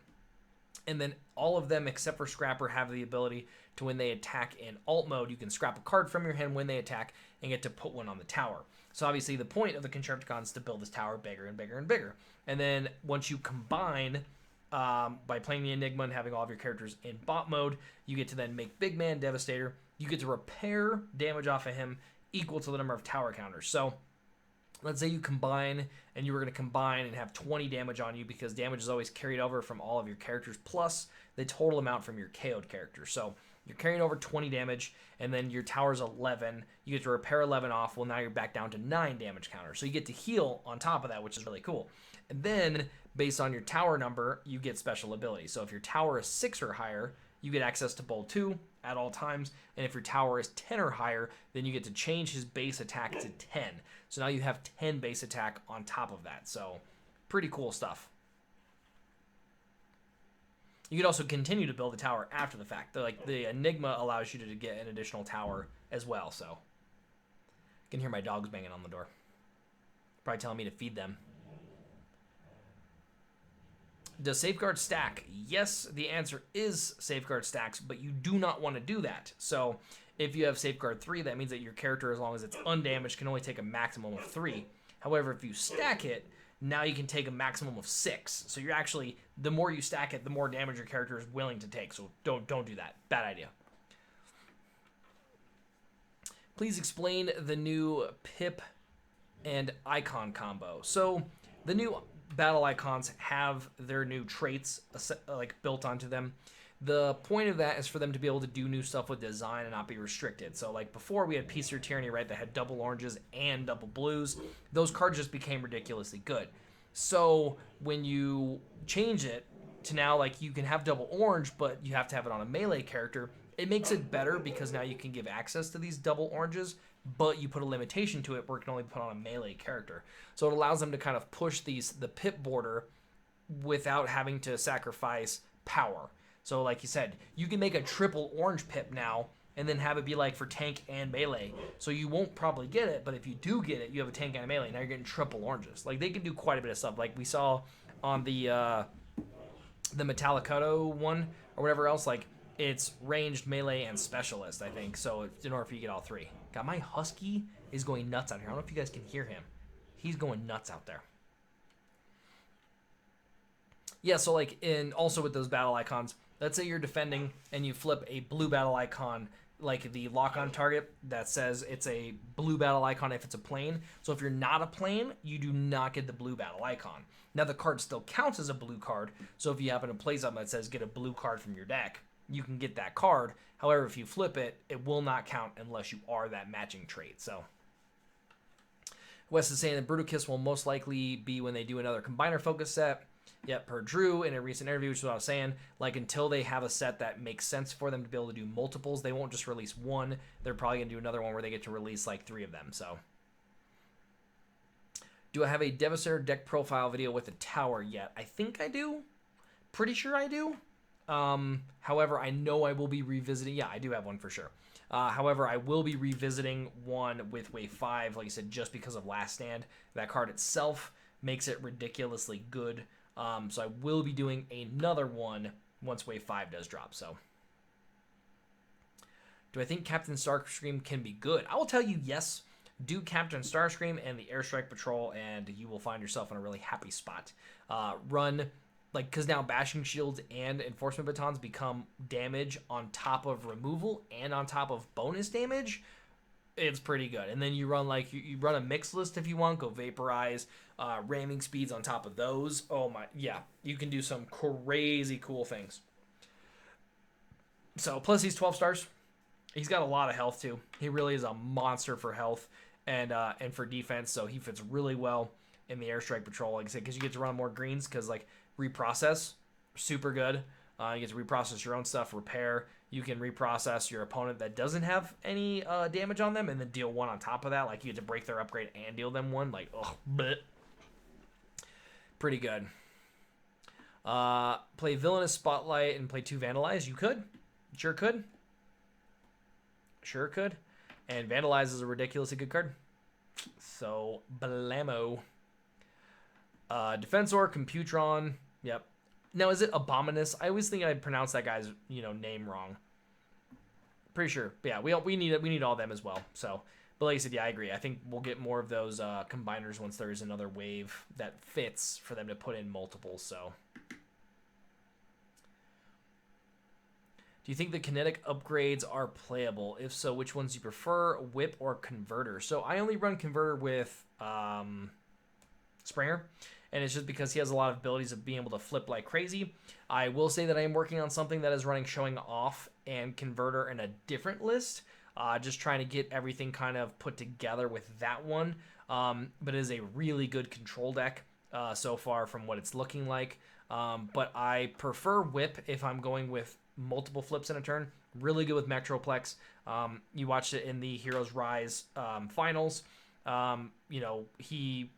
Eric's running it with Metroplex, being able to like roll out and then get Bold 4 on top of that is really good. It's really good with Dinobots, with Grimlock. You want to get that dude like freaking like Bold 7. Like you put it on him, you flip to Dinobot mode, give him Bold 3 off of that, you get Bold 2 off the Kinetic Whip, and then flip back to the other mode. It's crazy. You get Crazy Bold. Crazy Bold. But yeah, the converter, like I said, it's just really in very specific things. I know I currently have it in my Wave 2 Bombshell deck just because I want to show off with him, be able to draw, get back into the other mode, and draw 2 more. You can get some pretty cool stuff with that as well. So, yeah, I said his name right. Converter is good with Octone as well because you are definitely trying to transform Octone as much as possible as well to be able to get that damage on to characters. So, what characters are really good for hand disruption? Well, it depends on kind of what hand disruption you're looking on going for. If you're trying to do Sentinel hand disruption, which is running the Sentinels, ridiculously good, by the way. It may sound really strange, but like having Mirage as one of the KO'd characters for the Sentinels to be able to flip and immediately hit an action, and then you can immediately play Espionage, ridiculously good. If you've ever played someone who's running that, it will make you very unhappy on turn 1. Major Shockwave is ridiculously good at hand disruption. A little more on that higher price just to try to get Major Shockwave, but if you want to control your opponent's hand, that is the character to go to. Wave 1 Shockwave has a pretty good hand disruption as well, just because like you're making your opponent scrap cards and then you're also damaging them, which is really solid. So PJ's asking, can we talk about how ridiculous Belligerence is? Yes, man. Belligerence is an insane card. Super good. It truly is. Like I said, I was talking about it earlier in the stream, is like you are a blue deck. I think in most situations you're running it in a blue deck, right? Which is why they put an orange battle icon card on there to kind of tone it down a little bit. But you get to play that, just get bonus attack, and then your opponent just loses defense. It doesn't matter if they're orange, whatever. They're not losing anything anyway. But if they're blue, they're just losing all the defense. So it's kind of insane. So since I did a Blaster deck today, am I planning on doing a Soundwave deck from Blaster versus Soundwave if I haven't done one? I have not done one, and I am planning on working on one. I've been putting one together for probably the last couple of weeks. It doesn't have any playtesting yet, which is a lot of like the weird stuff that I'm trying to figure out. And so once I get a little more of that in there, I will definitely, I'll definitely be putting one up. So I think he's a really cool character, and like I was saying, the Paralyzo box, that weapon becomes way better. In that deck because you're always putting cards on top of your opponent's deck, and then you always know what color the battle icon is. So you're just always getting +4. So super solid.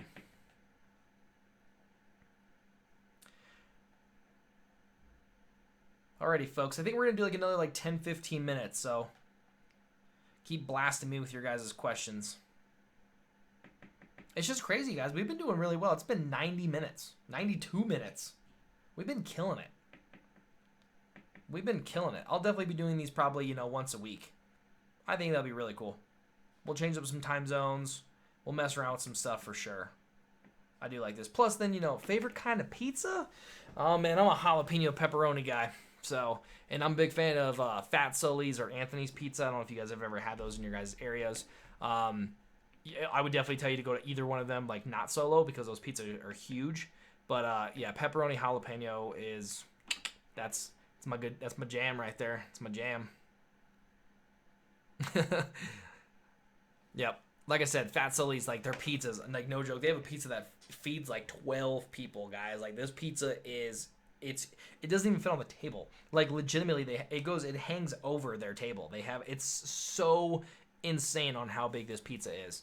So I said, you gotta go with a group, though. You gotta go with a group because it's huge. And then Anthony's pizzas, like, their slices, we're talking like, let me see. Yeah, about that big. Huge slices. It's crazy.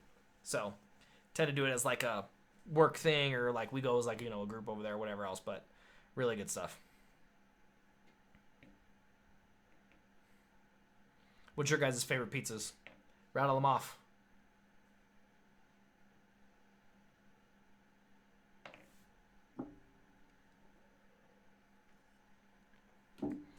Working on an interesting squad with Grimlock, Barricade, and Sludge, with the whole focus being on getting Steamroll on Grimlock to trigger, trample twice basically. Thoughts? So I think it's really good. Barricade has been a card that Hat has gotten me in love with. So I know I did a shout out to him in the video, but shout out here as well. Like, I was very underwhelmed with that card originally, and then we played with it wrong on a live stream once. I think Jason brought it over, and we were like playing around with it, and I was like, it seems really broken. And then we read it, and it was like, oh, blank battle icon card. So we were playing with it wrong the entire time. And then after we realized it was blank battle icon cards, I started digging a little more into it, and man, like, that dude blew up for me. So that, I will admit, that is a really interesting thing there. I would tell you to probably be, are you also running Ready for Actions in there, PJ? Because that card is ridiculously good as well as a blank. And then I would also say, obviously, the new Focus Fire. That's not Focus Fire. Don't listen to me. Team Fire. Card's got like 12 names in my book. Supporting Fire. With new Supporting Fire in there, oh man, that's going to be super, super good. So,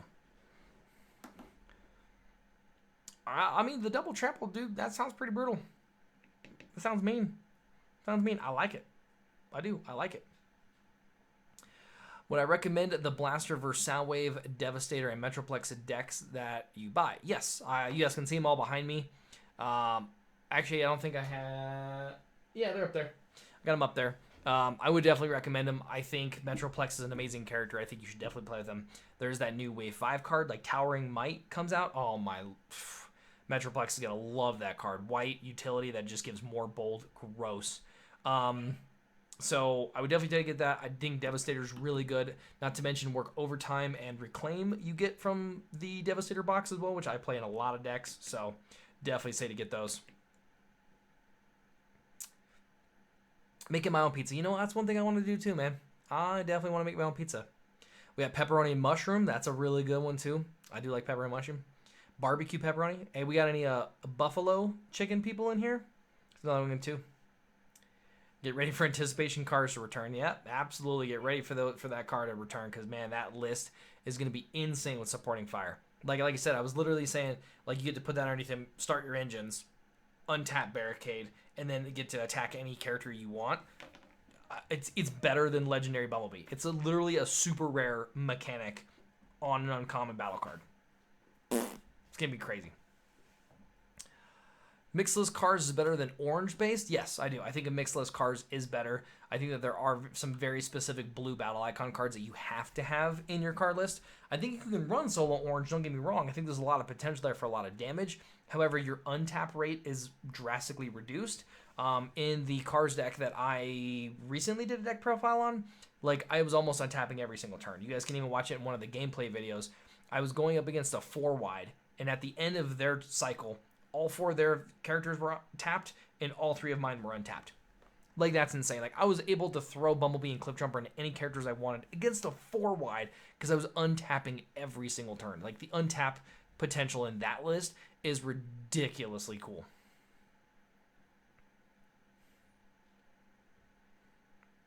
At least 2 Devastators? Yeah, like I said, man, I mean, if you're definitely trying to make sure you have a bunch of those cards in your set, like I said, Builder's Tools, you're not going to be playing it pretty much anything else ever. But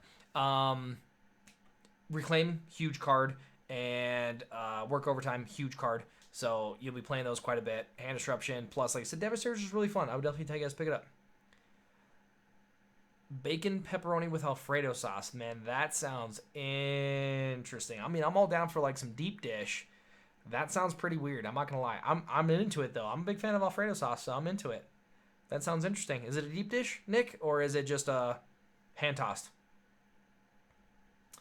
Being bold, interesting mix pip. I feel like I'm trying to mix pip because running belligerence, I can make all double blue pips, double orange. Yeah, like I said, you can, man. Like, belligerence is insane. So good. Like we were saying, because all those blue cards now, like Handheld Blaster, right before it's a double blue, that gives you bold 1. Well, now it gives you bold 1, which is relevant, and it becomes a double orange. It's crazy. So good. The old steak pizza from Pizza Hut back in the day. You know, sadly, I remember that pizza. I also say sadly. I remember I used to love the crap out of Pizza Hut. I haven't had Pizza Hut in, God, probably 10 years. But I used to remember loving that pizza from Pizza Hut. Man, me and my dad used to go down there and we would play Pac-Man on the little quarter machines, and we would just eat in the actual restaurant. Like, I can't even tell you the last time I ate in a pizza place unless, like I said, it's Anthony's or Fat Sully's, man. Just haven't done it. So yeah, yep, yeah, 3 ready for action, 3 start your engine, 3 turbo boost. So like, you have so much more potential of always seeing an untap. Just like if you run those in Metroplex for flip abilities, you run 9 flip cards, you're always flipping every single turn. So it's pretty crazy. Do you guys put pineapple on your pizza? I do not. I know people who do. So yeah, that's what I'll say. got a couple others with that too. Is like Bay with Transformers, Wes. You and those Bayformers, buddy. Devastator is my main, and I've been grinding at making my deck fine-tuned, and my god, there is no end to how much better Designated Target makes. It's so insane how good Designated Target is in that list, like, especially since, like, if you can do crazy shenanigans with even Heat of Battle, like, the amount of Pierce that you can push in a turn on your opponent is insanely good. We were getting it to being about 18 Pierce on one cycle, so you can take down a lot of characters with 18 Pierce on one cycle, and that's just pretty basic through just their basic attacks. Like, that's not really getting a bunch of like upgrades and other stuff on there too. So even more upgrades, man. Tons of upgrades. I mean, I've already been messing around with a bunch of upgrade shenanigans. It's gonna get even crazier with Wave 5. Even crazier. Have to try G's Pizzeria, huh? So good. Well, you know what? If I'm ever find myself up there, I will definitely hit that place up. I got a buddy from there, so you know, there's a potential. I could go up there at some point. I could go up there. I'd love to be honest with you. G's Pizzeria, huh? Sounds pretty solid. I'd like to fight my cars versus Devastator. That would be fun to see. That would be pretty fun to see just because you're untapping so much, like, to really like try to balance out that 6 wide. Be pretty interesting. But he said Heat of Battle too, when you get those black battle icons going, man, Heat of Battle, you just get to run through whatever you want. It's pretty insane. Prefer deep dish. Yeah, I prefer deep dish as well. If I would say I prefer hand tossed unless I'm in Chi-Town, and then I gotta get my deep dish because, man, you guys do it so good there. I don't know what it is. Like, I try to go to like even Chicago's here, like it's like a chain or whatever. It just doesn't do it the same. It doesn't do the same. It just doesn't, man. Trying the 3 wide cars with Lockdown instead of Bumblebee. Any thoughts? I think Lockdown's a really good character. I know that the list that I originally saw that I was really impressed with was Lockdown, Lionizer, and who was it? It was another car. That was a really solid list because you're just dealing so much damage and flipping through a bunch. And Lockdown's a solid. He's a beast, man. He really is. His 10 stars, though. I think he's 10 stars, right? He's a little interesting. But I think he's a beast. Like, if you can get a couple of cards underneath him, man, he runs people over with no pun intended. He does. With Wave 5, I can deal 10 point with Bone Crusher.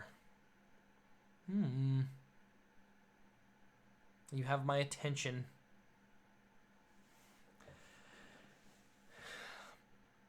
Los Patios. I am into Mexican food. I like all kinds of food. I'm really kind of open on food, really. I really am. I am definitely not biased towards any specific types of food. As long as it's good, though. Like, you go to some places, you're like, oh, man, you gotta go here. They're so good. And then you go there and you're like, nah, man, that's not, like, traditional. Like, not traditional. Yeah, and a 4-star. Yeah, I'm telling you, man, watch out, though. Them Devastators with Last Stand. Better watch out when them dudes are hitting for, like, 10, 11.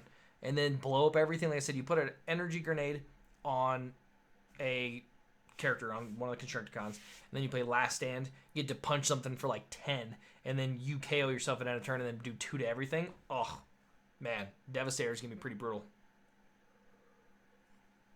It's going to be so crazy. Red's Donuts, man. That's an interesting sounding place. I'm not going to lie.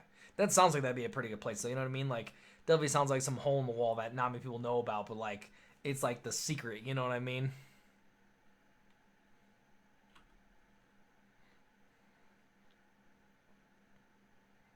Scout armor. Yeah, that's pretty nuts. Yep.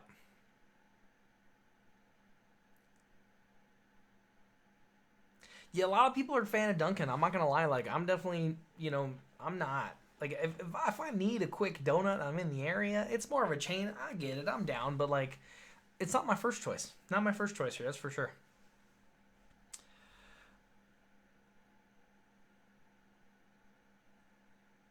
Yeah, so you're gonna lose extra characters when it comes to using the last stand. However, like if it's in those beneficial times, especially if you're a 6 wide, right? You get through the first couple of sequences, and then you're down to those last 3 characters that get to swing before your opponent gets to go. Losing a character at that point, you're gonna be okay. But you definitely can't start the turns with it. But at the end of the sequence, right before the wheel, that's when you use it. Do I have an idea for a planes list? I do. I have a couple of ideas for plane lists. So one is a 4 wide planes list I'm really excited about, and then one is a 3 wide, which involves Minesweep and why am I blanking? Nova Storm and Slipstream. So my bad. Yeah, so those are my 3. Working on a blue-black for them, and then my 4 wide planes is really early on. I started building it a couple days ago, so we're gonna see how that goes. But that's gonna be a 4 wide, and it's gonna be pretty fun. Definitely a little fun plane deck. So, and it is all black battle icons, straight up black and green. I lied to you, it's black and green, all black and green battle icons. There is not one blue and not one orange in there, so it's gonna be nuts. So. Usually for Devastator, if you lose 2 characters in a turn, literally you can't combine. Yeah, so the point for that list, when you do like the more, I don't want to say the word, if you do the little more crazy version where you're kind of going all in every turn, you're not really concerned about combining anyway. It's more of a last bit that you really want to do. For the most part, if you're going for like the heavy orange-black list, you're definitely just trying to get as much damage out as possible and try to win via attrition. And then it's kind of like the Sentinels. If you get to Devastator, great. If not, okay. So I'm gonna say if you can get those guys hitting for 10 with a swing, you don't really care about making Devastator. So especially if you run a lot of black battle icons, you can get that much Pierce out. Like I said, our list we were getting about 18 Pierce before the wheel. So you take down most characters in that situation, then you're ready to kind of go after that. So your opponent ends up losing a little too much steam. So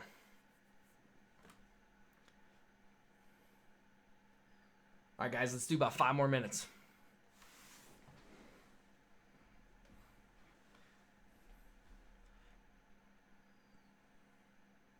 Is this a good time frame for everybody though? Like for those who are watching, is this a good time frame for you guys, or is this a little late? Is this a little early? What kind of time frames you guys on?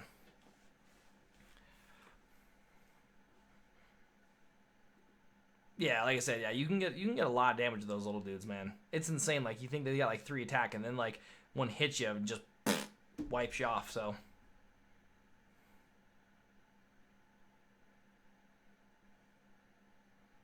Okay, so pretty good timing. All right. Oh, on Eastern time, so you're up right now. What's up? Next question is, how many of you guys are at home during this time period? Obviously, you guys are home now because you're on stream, but like, how many of you guys are at home?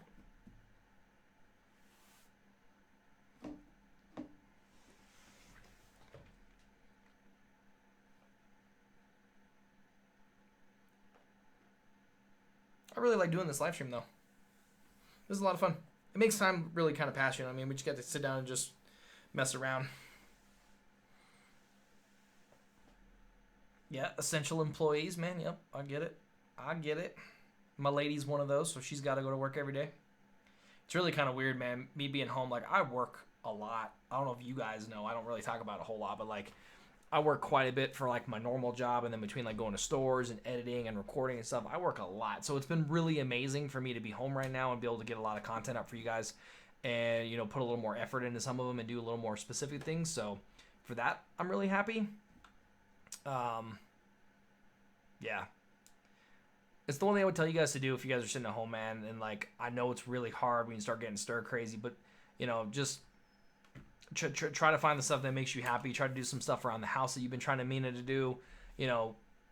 Spend some time training your jogs, training whatever, Have a lot of fun.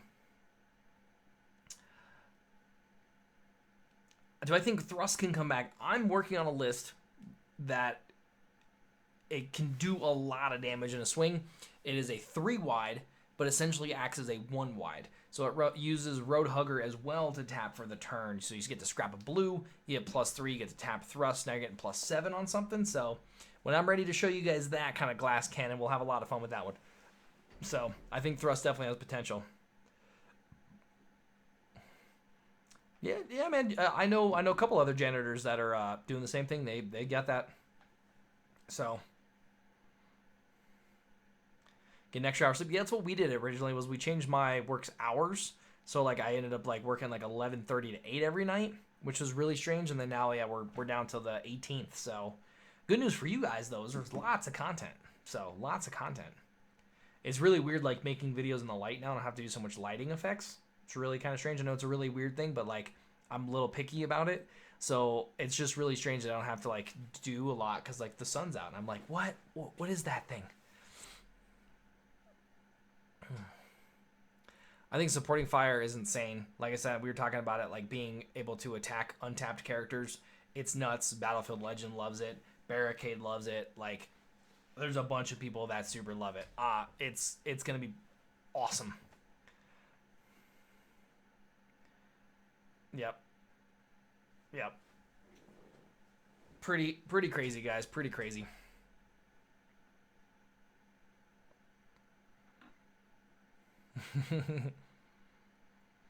It's really funny. I think so, like supporting fire is an uncommon. You guys are gonna see it a lot. It ain't gonna be like that.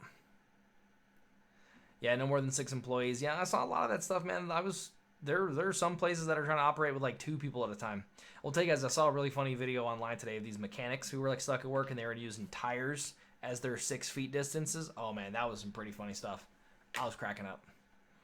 Yeah, I mean, I like people are trying to take some of this stuff a little lighter during this time period. You know what I mean? Like, I understand it's a very serious situation. You should definitely take it as such, but I definitely like the people that are trying to make it as lighthearted, like myself, just trying to make things a little more fun to help everyone get through it. So it's a little stressful for everyone. So if we can have some fun in the process, I'm all down for it. I'm all down for it.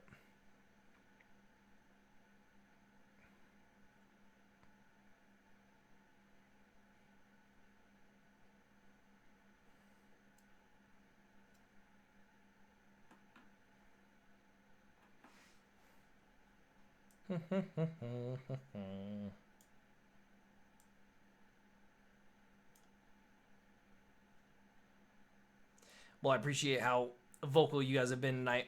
Been pretty fun. Problem you have with bikes. Yeah. You guys are all out of questions. Yeah. Well, like I said, I appreciate you guys all stopping by and chatting pretty well tonight. Like I said, I mean we're on an hour and 12 minutes. No, that's a lie. We're on 112 minutes. So we did really good, guys. We did a long chat tonight. Yeah, I'm humming, you know. Yep. A video stream? Yeah, I can. So we were talking about it before. Cole, I super appreciate, man, that this has been able to get you help, you know, through this stuff, man. Super love it. Like I said, go back, watch a lot of our videos, man. We got a bunch of stuff. So as far as Nick with a Sandstorm list, we're kind of on the brink of that. I'm not really got anything going for that. So I was talking about it before since, you know, whoever is now tuning into it. We are going to be doing some stuff on Octagon. It is an online gaming platform, third party that does support some Transformer stuff.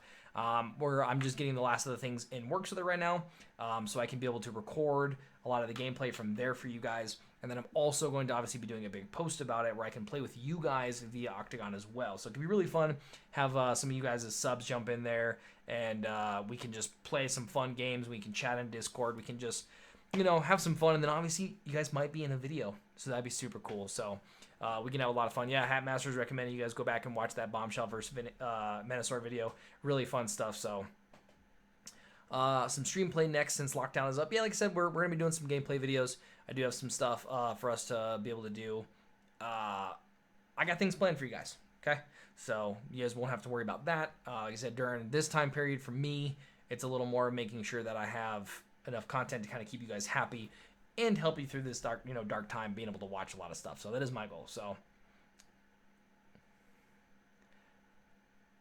no one playing Buffalo, so the channel keeps you happy. Well, man, I appreciate it. Like I said, I was telling some of the other people on the website, we do have a play tab You guys can go on there. You guys can put in your zip code, and then it'll tell you about any stores in the area that play via the WPN, and then you can call those stores. Obviously not now, because most of the time, we're on this lockdown. And then you guys can you guys can see what stores are locally playing, so you guys can try to get out there and play more people. So, but like I said, yeah, we'll be able to do some Octagon stuff soon. So, but we are gonna wrap things up, folks. I do appreciate everyone who did come out for the live stream. Whole lot of fun. I will definitely be doing this weekly. And if it comes down to you guys wanting it to do it more often, we'll do it more often than weekly. Maybe we'll do it every 3 or 4 days.